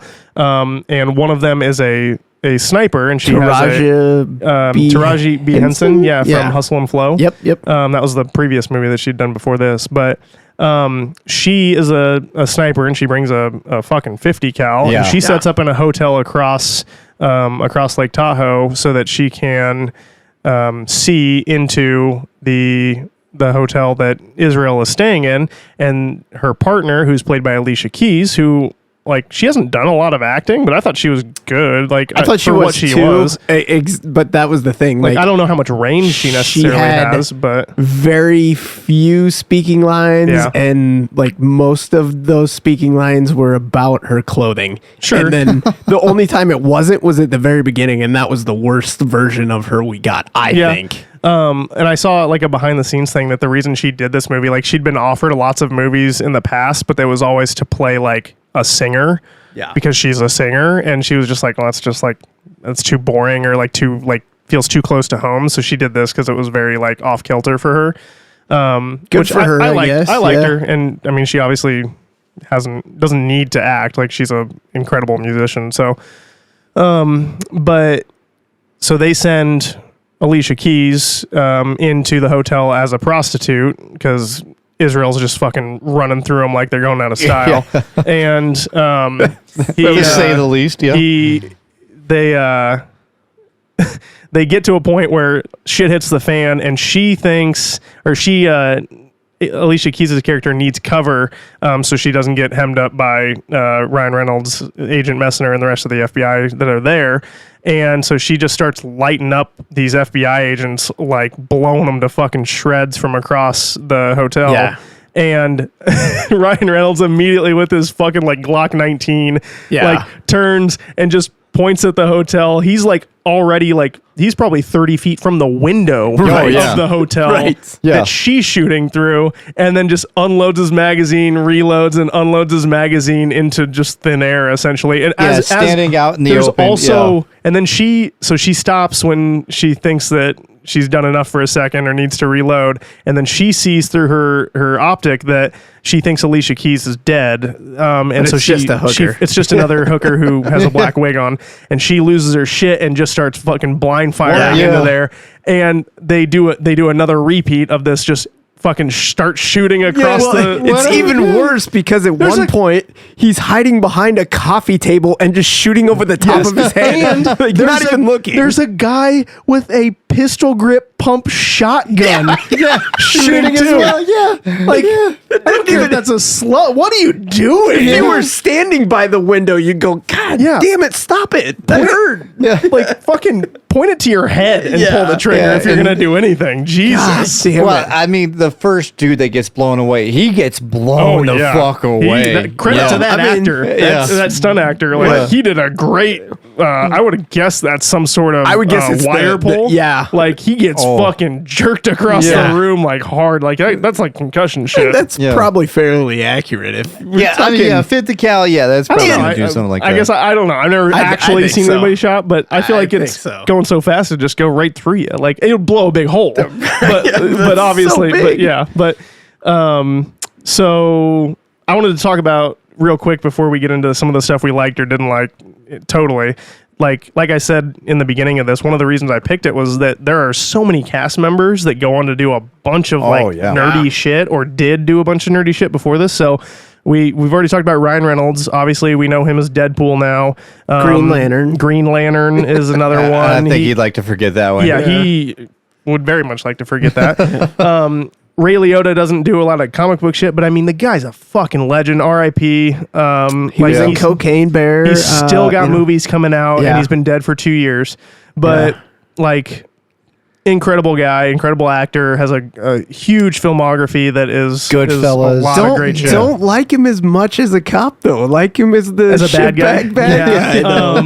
We got, but he was good. He was not the problem with this movie. No, excellent. We've got Jeremy Piven as Buddy Ace's Israel. Fucking phenomenal. He's probably the standout of this whole Jeremy Piven. whole thing. I love that guy. He's hilarious. He was my favorite character. Yeah, he plays a fucking coked up douchebag better than anybody I've ever seen. Like that's probably pretty close to home. He's also the voice of the elongated man on Justice League Unlimited, so he has some nerd credit there.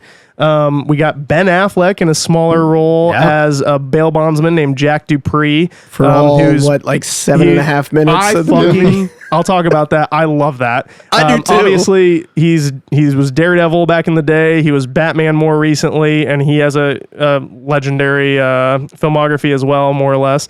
There's a group of assassins called the Tremor Brothers who are introduced as by Ben Affleck, as he says, they're meaner than hell, they're dumber than shit, and they will go megaton at the drop of a fucking hat.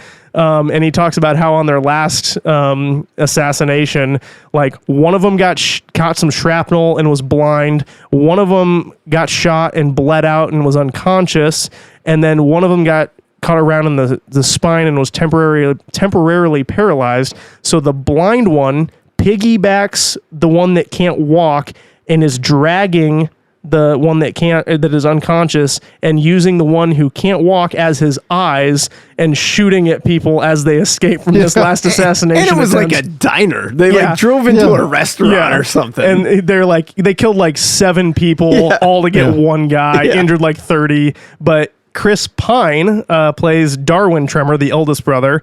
Obviously, Steve Trevor in the Wonder Woman, Captain Kirk in the new Star Trek, Dungeons and Dragons, he's the Bard, and Spider-Man and Into the Spider-Verse, the original one who perfect dies. Peter Parker. The one who dies right off the bat, which fantastic. And something I saw when I was digging into this, apparently this role originally belonged to Michael Shannon.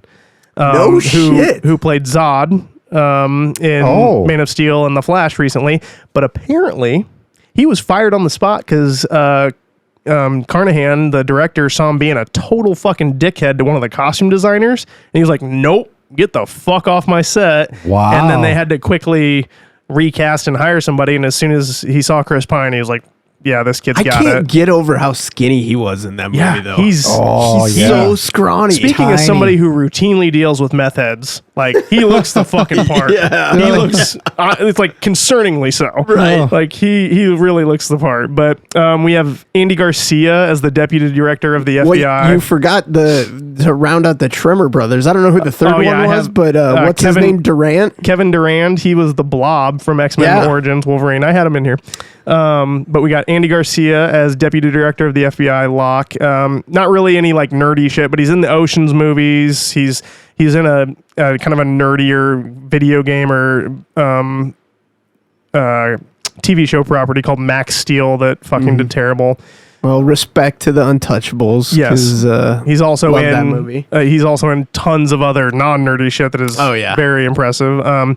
We have Common, who I know you hate. Oh, God. I was hoping we were going to talk about Ivy. him. This is his first. I think this was his first acting role. He's in Street Kings. He's in Terminator Salvation. He's in Suicide Squad, the 2016 bad one by David Ayer. He's also in John Wick 2. Yeah, he is one of the Joker's henchmen in that club scene. But he's allegedly the tattooed man, which is a DC character, but it doesn't matter. Then we have Tommy Flanagan as Laszlo Soot, which is the guy that makes the masks of everybody. Yeah. He's in Braveheart, Gladiator, Alien v Predator, Sin City, Guardians of the Galaxy Volume 2, some episodes of Gotham. He's one of those famous, like, I know that guy. He's that What's guy. his But I don't know the guy. Yeah. That speaking of him, so the scene so at the beginning of the movie, Ben Affleck is like giving you the rundown of all the players that are going to be in the game here. Yeah. And when they're talking about him, he says something about he's the guy that you're never going to see coming until it's already done. Yep. And the scene that they show is he takes out this guy who's on a crosswalk and he's surrounded by bodyguards. And some guy goes to pull a cell phone from his jacket, and all his security like hones in on that guy, and then some like transient in a wheelchair pops up and just smokes him with these fully automatic like pistols. Uzis, yeah, it looks like he has like Uzis or MAC-10s. But like when I saw, like as soon as I saw the guy, I'm like, oh, because not only is he in a wheelchair, but he's like quadriplegic because he's using like a tube to drive the wheelchair. Yeah. And he hops up and he shoots them all, and then he ends up taking the mask off and jumping on the truck and driving away. Yeah. But I thought because the timing would have been perfect too, but like how badass would it have been if they would have used Dave Chappelle and it was Tyrone Biggums in I don't know why, but that popped in my head. I was like, I'm not sure that would have worked. I think that would have taken everyone out of it. But that's the craziest connection. So outside of whatever the hell that B is talking about, we got Nestor Carbonell as El Estrago, which is the plague in Spanish. He is the mayor of Gotham City in The Dark Knight and The Dark Knight Rises. Yep. Like I said, Kevin Durant, he plays one of the Tremor brothers. He's the Blob from X-Men Origins. We have Curtis Armstrong as Morris Mecklin, which is Israel's manager or attorney. He was Booger in Revenge of the Nerds. Yes. And the subsequent Revenge of the Nerds movies. Then we get a smaller little cameo from Jason Bateman as one of the attorneys, Rip Reed, who hires Ben Affleck's bail bondsman service to go get Israel. Got all these herpes sores. Yeah, he's from Dodgeball, Ozark, Hancock, like tons of different great Arrested stuff. He's Development. just drunk as shit, and he's wearing like women's panties. So do you want to do your favorite quote here? I don't know if I've decided on this one being my favorite, but I do feel like it's worth. If you don't have it, I can pull it up. he says he's talking to Ben Affleck and his couple of guys who, like I said, are bail bondsmen, and a couple of them are former cops, and they come in there to get the intel on where Israel's going to be. And he says, like, I'd much rather be like you guys, bar fighters and big swinging dicks taking care of shit. Sadly, this is it. And he like grabs his stomach and like holds his fat. And he's like, it's disgusting. Thanks God, dog pile of piss poor physique on top of a small cock and hereditary alcoholism. Appreciate it. I'm babbling. I do that when I'm drunk.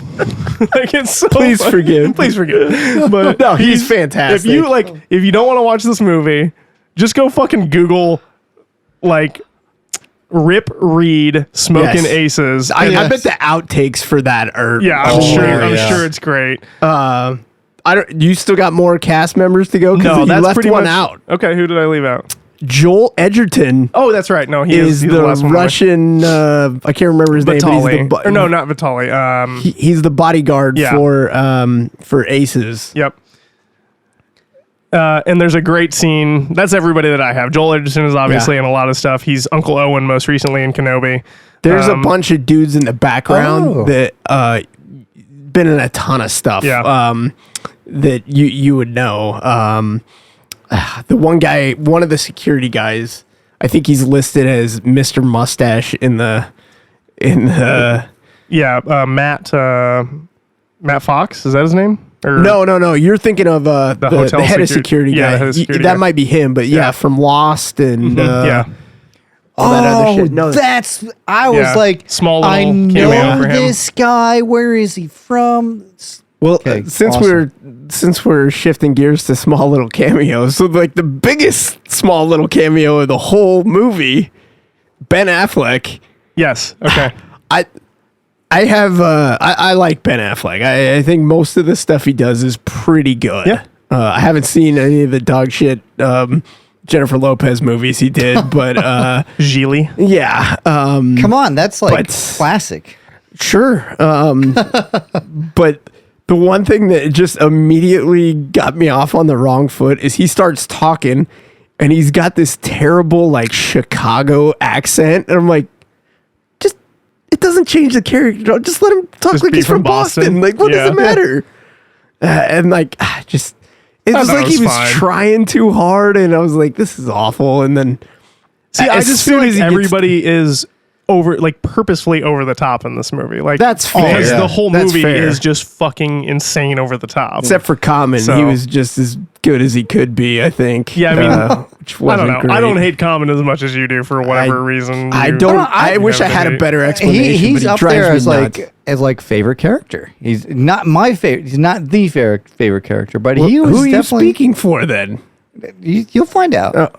He's, okay. he's just saying he was one of the favorites in the show, Yeah, alright. in the movie. Okay. I totally respect everything else you say after that. So He wasn't the favorite, but he was up there.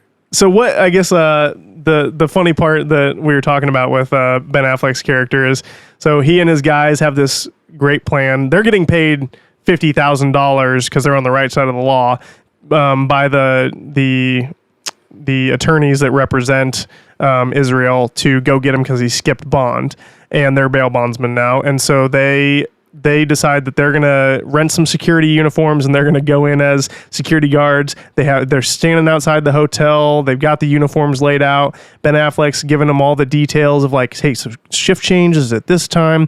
We got these guys, and we see this fucking just beater piece of shit car go driving by, and they're kind of like, oh, what the fuck? And then that car backs up, rolls down a window, and just fucking drive by mows down all Mows them three all of their down, dudes yeah. and kills them. And it turns out that's the Tremor brothers, who are there to take the $1 million contract on Israel, and they just adopt their plan in their own psychotic way. they all look like they got their hair cut by a weed whacker or Yes, something. yeah. And they're all just like Yeah. skinhead. Well, not skinheads, And but like Chris Pine neo-Nazi has fucks. Chris like, Pine has maybe one of the weirdest, most dark yeah. humor scenes of the movie, Yeah. where he goes up to dead Ben Affleck, who's laying on the ground, just shot to death by him. And he starts using his hand to move his mouth, and he's like, I forgive you. you know, it's real pretty up here in heaven. I'm going to see it up here one day. And he's like, oh, you mean that? You mean that? And then they just like take their shit and throw them in the lake. And Kudos you almost to believe Affleck. that. I don't know how either one of them did that scene. Yeah. Like, I couldn't fucking hold it together. But it was so convincing that you almost believe like Chris Pine went back to the car and got his gel pins and bag of fucking Yeah. chargers and Yeah. shit out, and you know, like, sorry, that was way too inside, but whatever. He's very, very convincing as a meth head. Yeah. Just 100%. But, and then we later find out that one of his buddies, so of those three that the Tremors gunned down, actually survived, and he goes like crawling to a house for help and rings the doorbell. And this might be my favorite character of the show or of the movie. The Karate Kid. There's a like 12-year-old kid who's wearing like a fucking Karate Kid outfit, like a white glasses, and for some reason has one eye. yeah. And he's wearing like a headband, and this guy he's just riddled with bullets. His hand has been completely blown off except for one finger, basically. And he's like desperately ringing the doorbell, looking for help, freezing after being in this lake in the winter.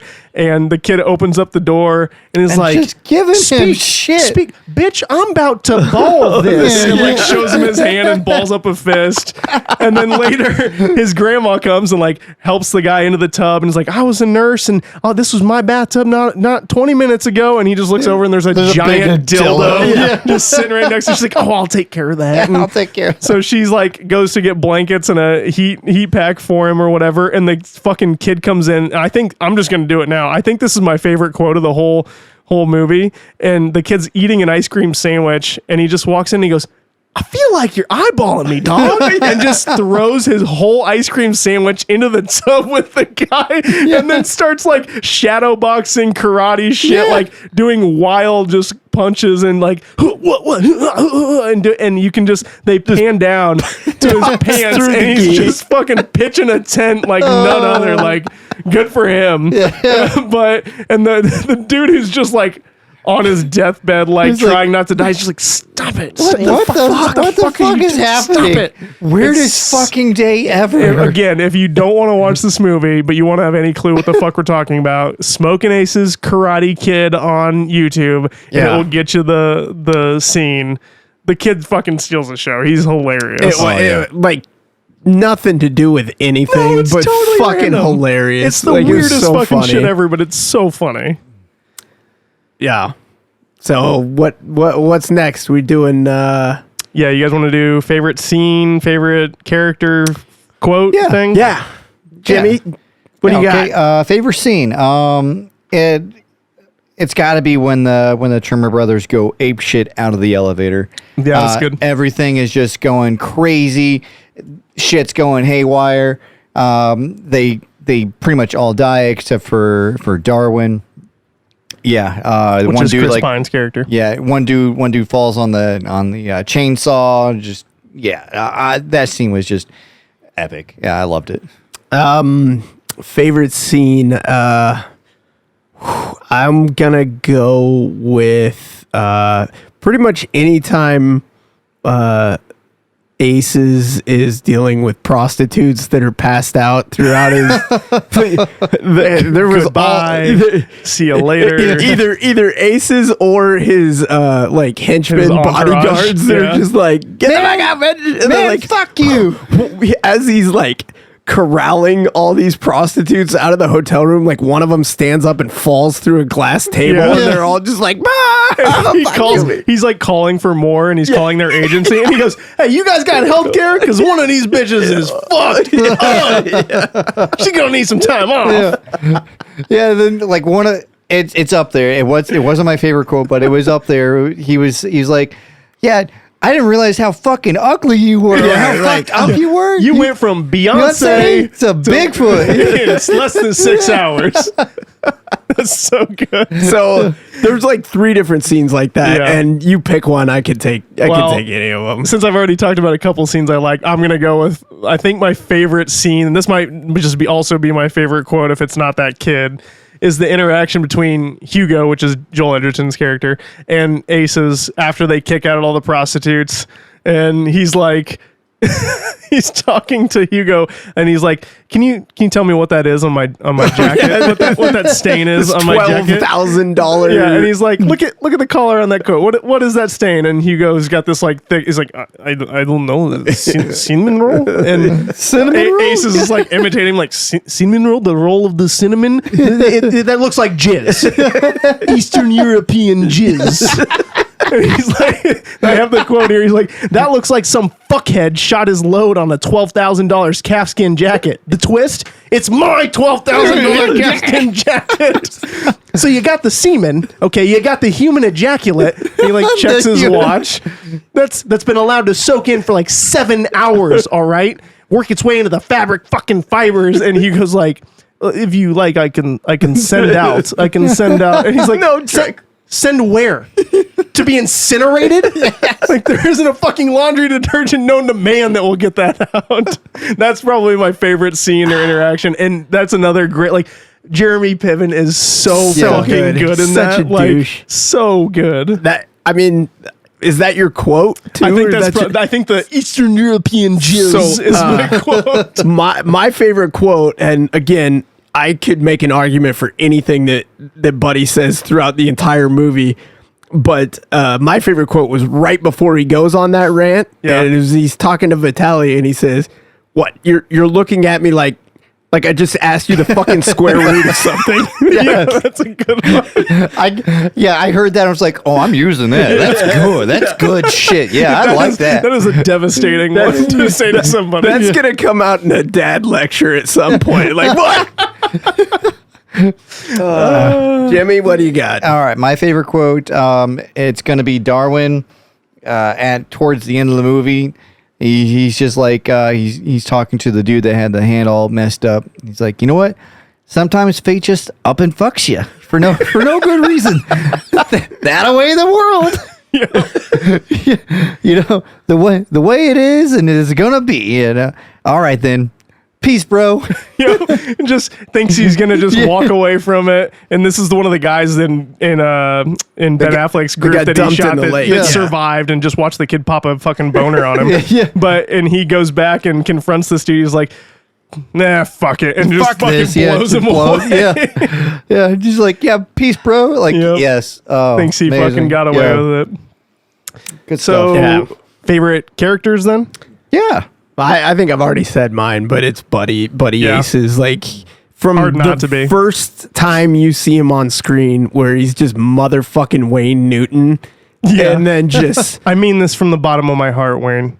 Retire. And, like there's scenes where he's like just doing just fucking lines in the bathroom and basically gonna kill himself, and like So something else I saw in the behind the scenes stuff, Jeremy Piven went fucking full bore on the magic shit. Like he legitimately learned he had chops, man. all of the sleight of hand that he did, to the point that he went to a magic show and performed as a crucible for his skills, and successfully did all of the tricks in front of an actual magic audience. Illusions, Michael. Tricks are something whores do for money. Sorry. Yeah, but his sleight of hand in the movie, great, he sells it. He's good. That scene where he's flipping the cards with his hand like Iceman, and he's just throwing the aces on the floor, not even looking. That was spinning fucking him so out of cool. it was super good. And then he probably my favorite part when he punctures fucking Common's face. eyeball with the Yep, Common's about to fucking shoot him, and he throws a card right in his face and cuts his eye. Gambit style, sticks him. Yeah, that was great. Yeah. So, Jimmy, you got a favorite? Yeah, it's gonna be Laszlo Suit. Just because I love just he was very methodical. Didn't say a word the entire. Didn't have a line of dialogue. I don't think, other than when he's doing it in the other person's else. voice and trying to impersonate when he's Tyrone Biggums. I smoke rocks. Sure. Yeah. No, I love that character just because of how methodical and this dude is fucking badass. Yeah, so I thought he was a really good character. I mean, everybody, Buddy. I mean, that's a no-brainer, Buddy and everybody else. But I wanted to go with somebody that you wouldn't normally pick, so I went with Laszlo. I figured one of you would pick Buddy, so I planned in the event that because he's he's the standout in the Oh movie. yeah, Like, he's the Jeremy Piven guy. is. The funny part is what I love about Jeremy Piven is just about everything that I love him in. He's the same character. So yeah, more or less. just a coked up douchebag. So I think I'll go with it's probably a tie between Ryan Reynolds and Chris Pine. Really? Wow. So and I agree that like nothing that Ryan Reynolds is doing is earth shattering. It's not No. like fucking oh my god he needs an Academy Award, but I think he's solid. And like I said, love the ending of this movie and his like I'll give you that. his fervor and his anger at Andy Garcia's character for just throwing them under the bus and letting all this happen, and then just making the decision like, you know what, fuck everybody, like I'm killing these two, I'm killing my career, fuck it all, and just pulling the plug on everybody. Like, so I really enjoyed that. And then Chris Pine as Darwin Tremor, like I said, Oh yeah, he went. he all must in have on smoked it. meth. Like, Yeah. I don't know how else to tell you guys, but if you have zero interaction in your everyday life with someone who uses drugs, like that's fucking it. That guy smokes meth. That's He's a method actor. Fucking, He's yeah, just like smoking meth. he fucking sells it. Like, I don't know if they got him into fucking rehab after this, and that's how he continued Yeah. to have a career. But that I don't guy, know. he was into That it. would be hilarious. Like they fire Michael Shannon and they just roll up to like the yeah, to the truck like, stop or the ghetto trailer area, park. yeah. And it's like, hey, Hey, you want to be in a movie? You want to be famous? Can you say this line? Yeah. Oh, perfect. Get in the fucking van. Wait. Do you smoke meth? Yeah. Maybe Oh, they yeah. maybe they just watched him try to cook Easy Mac in a bag from like a pizza sleeve bag in Sure, a microwave or something. Like Yeah. you're like he's perfect. Yeah. So did we do all favorite character, favorite quote, favorite I scene? think then? we hit them all, So, didn't we? So Yep. now's for the imaginary made up rating Yeah. system. Yep. So go ahead, since you hated it. I'm gonna go first. Go ahead. I'm gonna yeah, say since you think I always steal your thunder. because you're gonna. So Okay. I'm gonna go with a 1.5 out of 3. What? Okay. And the 0.5 is probably because of the cast. So Okay. I don't care. But 3 what? Ritalin induced Karate Kid boners. One-eyed Karate Kid boners. I like it. So that's it. 1.5 out of 3. All right, Jimmy, what do you got? I'm gonna give it. I'm gonna give it 70 out of 100. I have no other correlation. I was going to try to bring in the hand with only one finger, but I was like, well, I mean, it's more than that. So Sure. yeah, three I'm gonna do- three quarters of a hand gone. I'll give it 2 thumbs up. All right. Yeah. I'm Or gonna do- 70%, whichever you like. Yeah. I mean, he's got like a little bit more of one of the fingers. It's not quite even, so it's 70%. I'm gonna give it 7 out of 10. Rip Reed, Jason Bateman, herpes sores. Oh, that's good. That's So- real I like good. it. Yeah. He fucking killed me. Yeah. in that, in Why role, that scene so. wasn't like 10 minutes longer, I don't know. Yeah. Because like that almost salvaged Not it only for that, me. but then they cut later to him. He has one more small little scene where they show the news. The news is playing a story about how the people that he just hired were found dead in the lake outside the hotel, and he's wearing a bra and a Superman thong in bed, and that's it. And he's just like, oh fuck, like just cross-dressing weirdo. we're downplaying this, but like the whole scene, both of them, where he meets Ben Affleck and his crew, and then the one we just talked about is in this like seedy ass motel. Yeah. and it's so funny. Like Jason Bateman does not get enough love. I know he's Yeah. super famous very now, famous, but man, that guy's hilarious. Yeah, he's a super funny guy. So. But Well, that was our take on Smokin' Aces. that was an excellent review. I'm just gonna say, review despite- I enjoyed more than the movie. Despite what B said, I think it's worth a watch if you are into. And I I'm genuinely surprised that you didn't like it as much I as you am did too. because I am too. it feels very reminiscent of like the era of action movies that you're in love with, like 80s, 90s action movies. It did kind of have that. I felt that a little bit. I mean, that's just because every scene is just everybody gets shot up. There's like nothing. Yeah, that's. I don't know. Sometimes that's all you need. But most of the time, the people are getting shot up. It's just like I don't even know who that guy is. Are you in this movie, or are you just walking by? I think it's worth a watch. I think it does a good job of balancing all the different kind of like threads of the assassins as they come together to the hotel to assassinate Israel.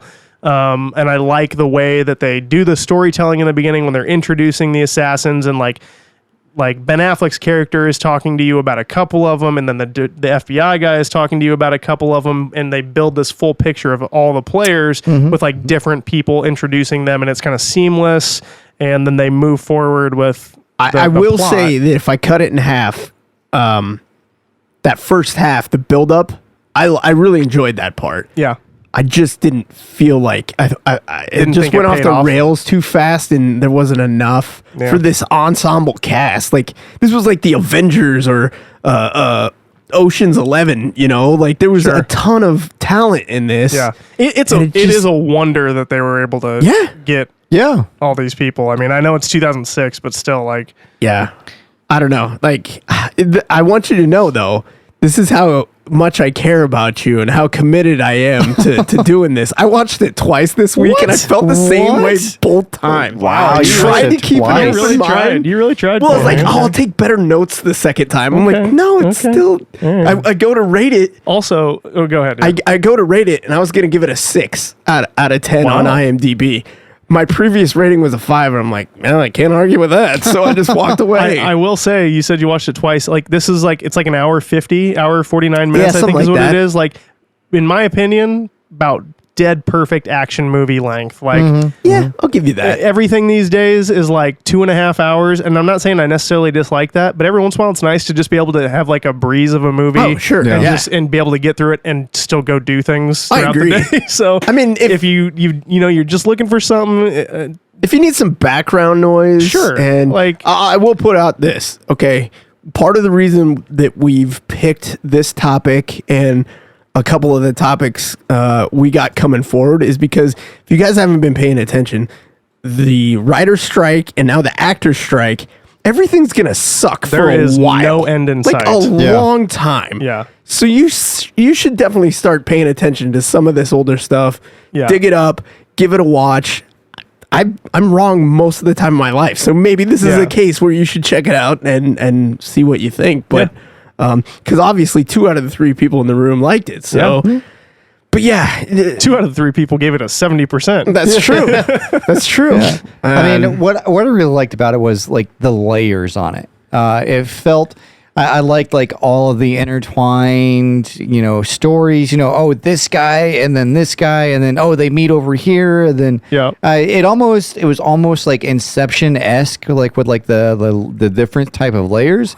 I don't know if I like this movie, but that might be a little much. Too deep. No, I'm not saying it's on Inception's level, but more of like the different layers that Inception had. Like there's this storyline going and then that storyline going. You know, I watched it with my wife and we both enjoyed it.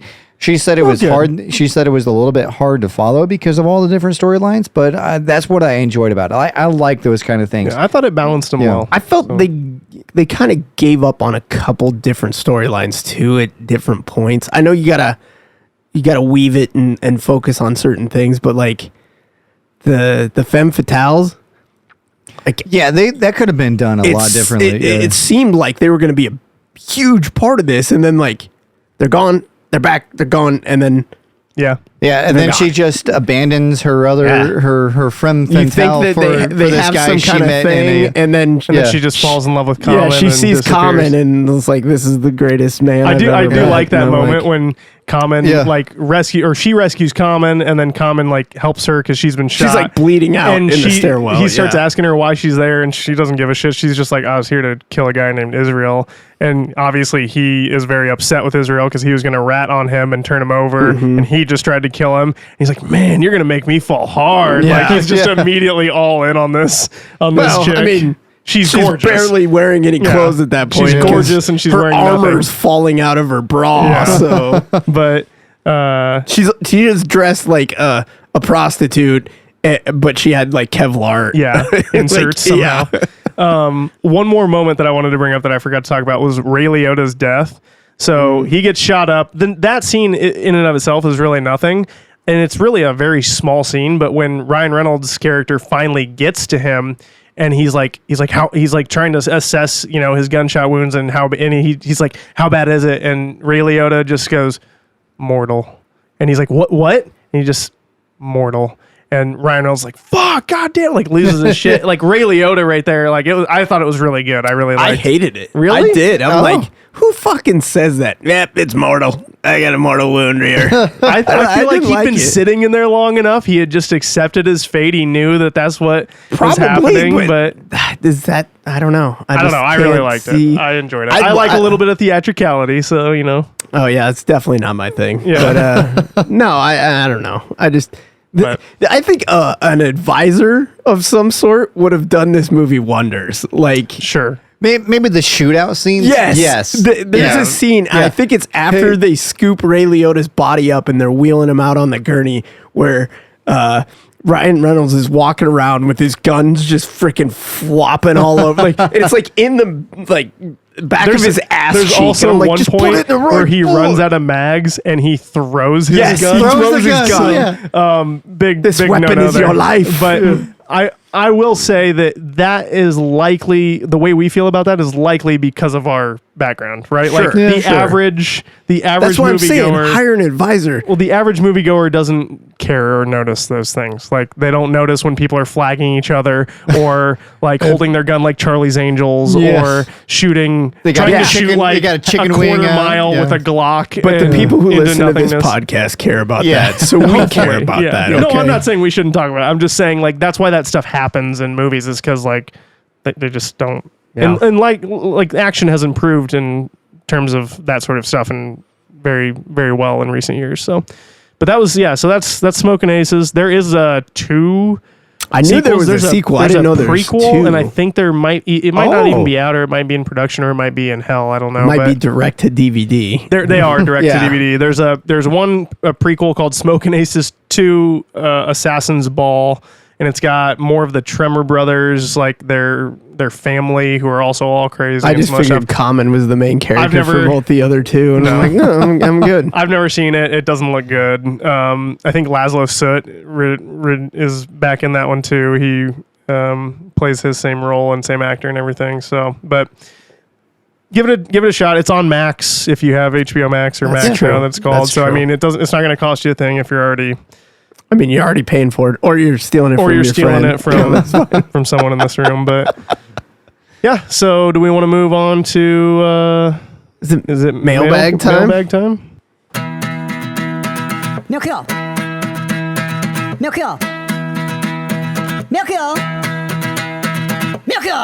Yeah. Thanks, Alvin.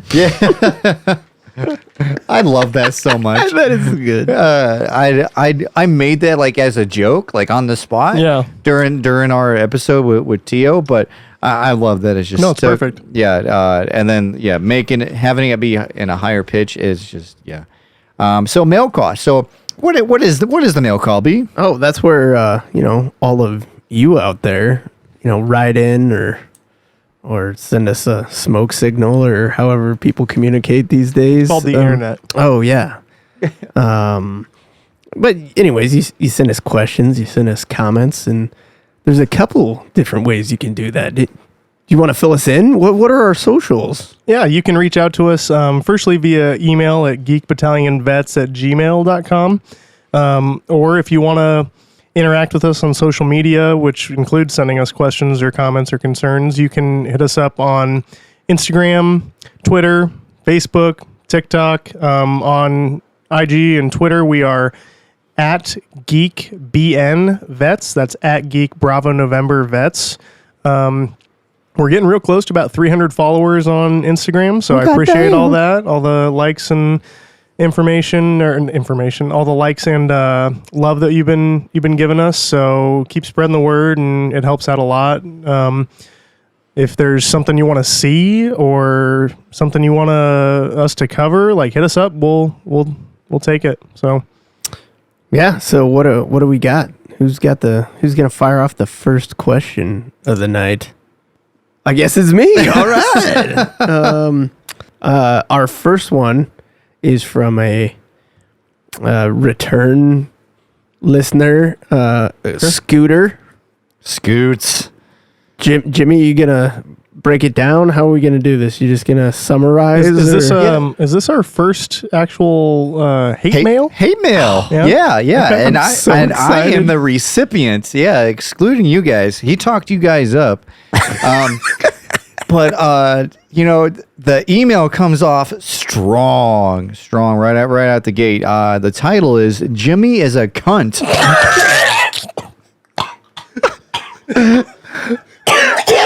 Yeah, no, I'm You just, might have to bleep that. I don't know.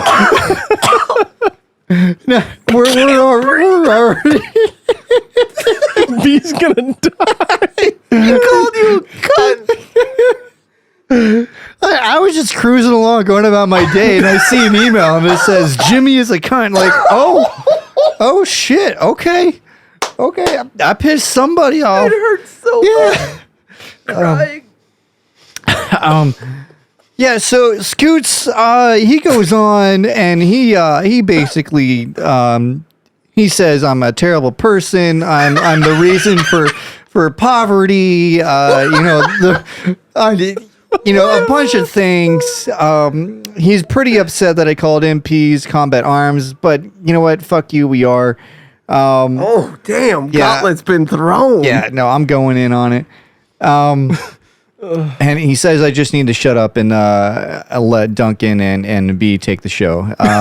Not going to happen. Sorry, brother. Does he actually? He does say that. He says I need to take a back seat. But I feel the love. I'm reading between the lines here. I'm seeing the sarcasm and the love. I do appreciate the hate mail, though. Okay, so it's like 2 paragraphs just beating the shit out of me. Love it. But so at the end, he does have a question, and he says, "I do have a question. I do have a question, and keep in mind that I haven't watched Clone Wars or Rebels.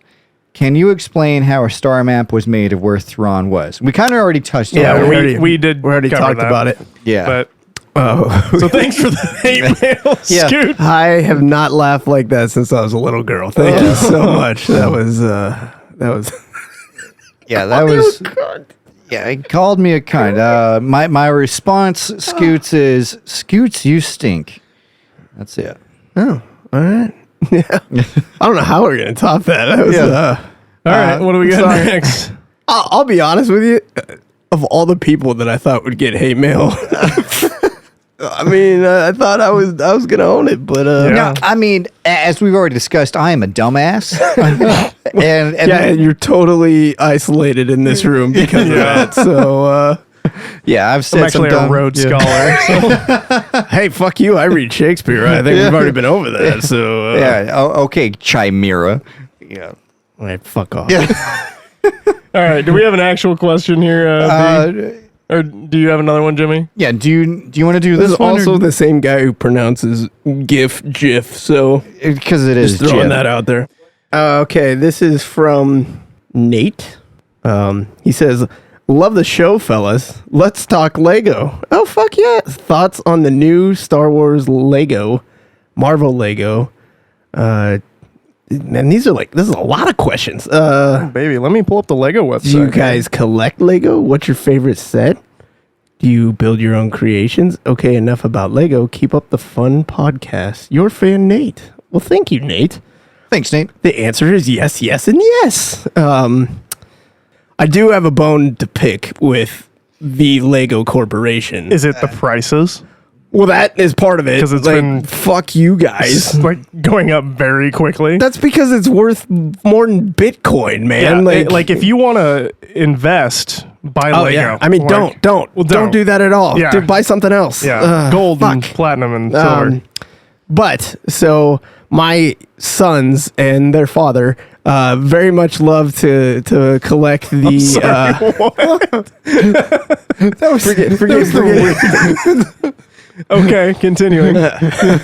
They very much love to buy the collectible minifigures. Yes. The series they have, and Yeah. and Marvel's done 2 now, and they've done like Disney ones. They've done like regular Lego ones. But because they care about the environment, they've decided to switch from the plastic packaging where you could actually feel the pieces inside and figure out which. Right. There used to be guides online. Yes, the of feel guides. What to feel for Yes. to get the right character that you want. the figure that you wanted. Because otherwise, it's a blind bag, and you can't see tell who what's you're in getting. it. Because they care about the environment, they put them in cardboard boxes now instead of plastic bags, so you can't feel for it, and it's just fucking up their world, man. So now, like your average meth head, you got to bring a fucking digital scale to the target, which I'm not opposed to doing. Weigh out your fucking. What are you doing? Mind your fucking business. Making all sure I right? don't get ripped off. Yeah. Fuck, back up. Buying Lego. I'm very angry about this. I will say about the design of the box itself, I feel like it opens them up to theft pretty bad because they're not hard to just rip open. pretty easily. Yeah. So I should have thought about that. But yeah, so for $5 a pop, that's bullshit. But I mean, I could talk about that for a long time. But anybody else have any thoughts? I mean, I enjoyed Lego back when I was younger. I haven't gotten into it recently, but I would love to see a Star Trek, officially licensed. I was Take actually that shit to Mega Block. Get out of here. Yeah, I actually looked for like specific sets, and they didn't have any. I was like, I am kind of surprised just because Star Trek has kind of had a little bit of a renaissance lately with a lot of different shows and Picard and everything else. Like, I guess maybe they just think that's not to be a dick, but like an older generation of fan that isn't really going to be into Lego anymore. But I don't know. Yeah, because younger Lego fans can afford these. Like, they release, I think, 6 Star Wars sets this new run that they got going right now, and I think like 2 of them are under $100. Yeah. Go fuck yourself. Well, so just for people who maybe aren't aware into Lego as much, like I'm looking at the Lego website, and they've got this is just like a pretty average kind of Lego set. It's a Star Wars, it's a TIE bomber set. Comes with 3 minifigures. It's got Darth Vader, it's got a TIE pilot, and maybe Ray Sloan. Okay, sure. And it's 625 pieces. That would probably, and it's rated ages 9+. It would probably take, like an hour to build. It's $65. And that's like, if you want to get, let's say, their most recent, they have 2 most recent Millennium Falcon ones. One is bigger than the other. The most expensive one is $850. And this smaller one which is 1,300 pieces, is $170. The $850 one is 7,000 pieces. It's huge. Wow. But, I mean... That's what she said. There are not... Got him. Had to get it in. This is some serious shit. Yeah. But as far as collecting it and being into it, like with Jimmy, I was huge into Lego as a kid. I had all sorts of different sets. My brother continued to be into it, so I had a huge, massive Lego collection that, thank God, my mom held on to, because now my kids have a huge, massive Lego collection. Yeah. Tons of minifigures, tons of unique shit. It's all dismantled. But so then, as a result, I have been back into it, and I'm at a point where I have several sets waiting to be built, and I'm just not building them because I don't have anywhere to put them. That is a problem. Oh, yeah, you just recently built a BD-1. I did build a BD-1. Yep, my wife got me a BD-1 for May the 4th. Total out of the blue, great gift. Loved it. It was a fun set to build. The kids helped me build it. Really enjoyed it. So that's prominently displayed next to my Mandalorian Din Djarin helmet. Nice. And my Michael Keaton battering. So, but my plan is eventually we're gonna build a house and I'm going to have a dedicated nerd room, bat cave. Oh yeah, and it's going to be full of all sorts of collectible shit, including lots of Legos. So very excited. My real introduction into B's nerddom here is I was over at his house And he's like, "Do you want to see my Lego room?" I don't think I said that. And he pushed up his glasses that were held together by tape, and And I had my karate gi on, and I was trying to, tuck it back a little bit, and And so I feel like you're eyeballing me, dog. I'm about to ball this. I didn't know what I was getting into, so I said, "Yeah, sure, I'd love to see it." I figured it'd be a kind of like my room here. Yeah, I got a couple of collectibles here and there. Yeah. No, it was wall to wall. You ever seen Hoarders? There's one little path. There's one little path through the room, and the rest of it's fucking floor to ceiling Legos. That's true. But it's very clean. So legit? Yeah. he's not pooping in the corner or anything. Also, the coldest room in the house. I don't know why. I can fucking hang meat in there. It's fucking freezing. But I didn't go a lot of directions with that, but anyway. Wall to wall Lego sets. Yeah. I and can't stop. I have a problem. Can't stop, won't stop. Yeah. And I applaud him for leaning into his nerddom, and I want to see him do more with it. The best part about being an adult is having adult money. I exactly. can do what you want. You fucking spend it on whatever you want. I spend my money on music stuff, guitars, and everything else. You spend it on Legos. I spend it on worthless shit. Yeah. So Mine's mostly Chipotle. So Yeah. Now my wife did say that I am authorized at some point in time to buy a Super Star Destroyer Lego set. do you know how Let's big see. that fucking thing is? And I'm all aboard with You're it. gonna have to hang it from the ceiling. 100% going to do that. The Keaton Batwing waiting to be built. I'm so excited to fucking Did build you? I sent you the Batcave they're coming out with, Yes. right? It's like Ooh. 800, 900 I know, bucks. man. Like That almost I want it so looks bad. worth It looks so good. looks worth it. It looks so good. I was gonna try and pull up what the price is of one of those full size Superstar Destroyers, but I can't think find it's it in on the there. 800, 900 I think it's range. I think it's similar to the Millennium I Falcon. knew a guy who had one. It took up his whole dining room table. Ooh, a Super Star Destroyer? Yes. Wow. Yeah. And the thing that sucks about them is like everything's in such miniature detail that, I mean, it's just, it's fucking huge. I would figure out a way to either hang it from the ceiling in here or like proudly display it on the wall out in the other room. But Yeah. I will say, having finished Clone Wars, I think I want to build the little Captain Rex helmet that they have. yeah. See, I didn't. It's also $70. Though, Yeah, so- I have the Boba Fett one. Yeah. And I will say that it looks cool as hell, but it was such a... I hated the build. It was so fucking annoying. We're getting in the weeds on that, though. Yeah, we Like, are. We should probably cut we should most of move this out. on. But Nate, you've accomplished your mission. Maybe we'll get to your other 3 questions at another time. But Sure. thanks for following along. Yeah. all right. Thanks, Nate. Appreciate Nate. that. Yeah. I got one from friend of the show, he, who we all recently got to hang out with recently. We so did. It's great to see him. Except for me. He asked. Oh, yeah, you didn't get it. Well, you're a cunt, so. I just knew it would fucking trigger me. He asked. We're never leaving.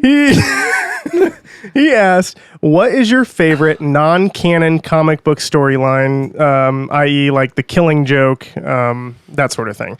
This is this is my bread and butter here. So, I could not limit myself to one. There are so many good ones. One of the big ones that has influenced a lot of Batman that we've seen on screen, a lot of Batman media in general, is The Dark Knight Returns by Frank Miller. It's a pivotal comic that really took Batman back from kind of camp and turned him in the direction of the dark detective that he is now in most media. And it's fantastic. If you're a Batman fan, you need to read it. It's really great. On top of that, we have Kingdom Come, which is a gorgeously illustrated future Justice League story, illustrated by Alex Ross. If you haven't seen his work, he does these incredibly detailed paintings I know what you're talking about. Like, do yourself a favor, follow him on Instagram. He did like Marvel Knights too. Yeah, I think. he's done a bunch of work, but he doesn't do a ton of work because it's so intensive for him to do an entire book. One of my, I think, the first one that popped in my head when I read this question was Superman Red Sun. So I'm just going to give that as my final answer because I could fucking go on for days. But Superman Red Sun is the story of what would have happened if Kal-El, when he was rocketed from Krypton, landed in Mother Russia, or the Soviet Union, rather, instead of Smallville, Kansas. And basically he is raised by Joseph Stalin and crew to be the Superman. To be Superman for Russia, and he's essentially just their Superman, but obviously those values isn't his symbol his symbol is the sickle and hammer instead of the S. Yeah, and it's a great story. It's super great comic. There's a version of Batman in it who is basically a dissenter of the. He's like a terrorist. Yeah, he's essentially a terrorist. How they would perceive him, we see him as sort of a freedom fighter. But he has great, and I won't spoil it, but there's a great fight and moment between him and Superman and Wonder Woman, who's also in it, that is fantastic. So I would check that one out, and if you haven't. Funny story here. This is how Duncan came to take over my HBO Max account was because way back when he gave me his login to DC Infinite? Online? DC Infinite, I think, or I can't remember what they had a streaming service. Yeah. But you could read comics on your TV. Yes. And I read this Red on Sun, there. yeah. And then it dissolved and we got HBO Max and they put it all on HBO Max. Yep. So I had to return the favor and give it mine. So yeah. You got a favorite one there, B? If we're talking comic books, I'm gonna go with the Punisher Max series, which was Good stuff. pretty hardcore. Yeah. There's the Max aspect of that implies basically maximum carnage. It's the mature audiences only kind of thing. There's a great, and this Punisher is the original Frank Castle, the Vietnam veteran. Yep, Vietnam War vet. So he's in his like 70s and he's still buff as shit and he's just killing people left and right. Yep.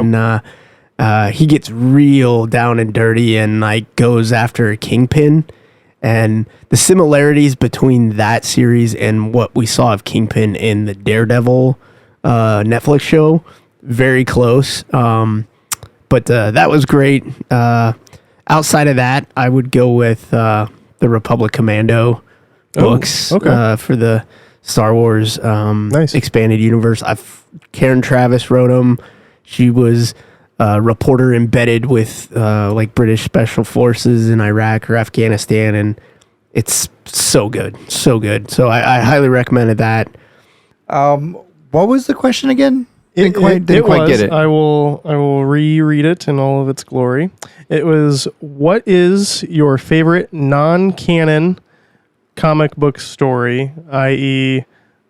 the Killing Joke or something like that?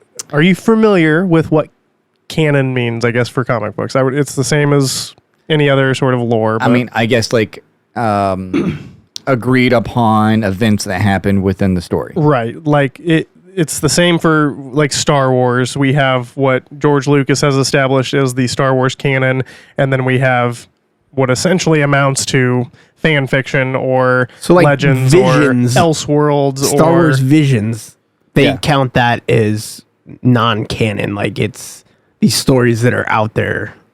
I don't know if you've watched any of those. But. I don't. I'm not huge into the comic book scene, but what I can kind of equate it to is the Halo books. Sure. You have the Halo Flood book, the Halo Reach book. There's a couple more Halo books, and those kind of expand upon the game as a whole. They're not they're not necessarily like officially canon. Right. But the Halo Reach book is really good. It really expands upon like how the Covenant came across Reach and like the events that led up to the glassing of Reach, and how the Covenant just destroyed it, and like why Master Chief was there, and why the special unit for Reach was there as well. I can't remember that off the top of my head. But yeah, so I would say that book, Reach, and then the Flood book as well, really good. So, Cool. I mean, if you want to expand upon your universe that's not necessarily like official for Halo, yeah, then get into the Halo books. Those are good. Nice. Yeah. Well, I think that's pretty Probably wrap it up. hefty mailbag there, Yeah. mail call. So, safety brief. Safety brief. I got nothing. You know what? I'll be honest with you. I thought after all these episodes that we've done so far, the first bit of hate mail would come from the Tijuana Board of Tourism for me. Don't go telling to people Tijuana. not to go there, but apparently it's keep just trying. Don't or, go there. Or maybe like Suge Knight because Tupac's yeah. dead. Oh, Yeah. well, Nope, have just to send me me a being a letter from cunt. jail, That's all but, it is. yeah, just Jimmy being a cunt. All right, pull the plug Yep, already. we're done. Yeah. Good night, folks. Yeah, cue that music. Yeah. Hey, thanks again for watching, or not watching, but thanks again for listening, or maybe watching on YouTube, just the video, I guess. But again, you can find us at on X and Instagram. Yeah, it's called X now. Oh yeah. Pretty much everywhere else at Geek BN Vets. That's Geek Bravo November Vets. And you can also email us, Geek Battalion Vets, that's all spelled out, at gmail.com. You can also find our merch. We have merch. That's right. It's yeah. on geekbattalionvets.threadless.com. A lot of different designs there. I recently put up a few new stickers, ideas. I'm not sure if maybe we get some traction and people want them as shirts. I'd be happy to do that. We have a TMNT design for stickers from our recent TMNT episode with B as Casey and Jimmy as Leo and me as Raph. We've got Ahsoka ones. Ahsoka ones. Yeah. We've got some like Ahsoka, Captain Rex, Thrawn vibes going on there. Pretty cool. I really like that one. And then we also have a Secret Invasion one. And I know that show sucked, but I really just liked the design I made. So I wanted to put that up there. So check those out. We got lots of different designs up there, and it helps take care of the show, and it lets us do what we're doing. So Yeah, be sure to hit that like, follow, subscribe button on whatever platform that you do. That really helps us grow, and we want to try to make this as best we can. But I've been Jimmy. I'm B. Send us some hate mail. and I'm Duncan. Yep, I'm a cunt. We're out. Apocalypse.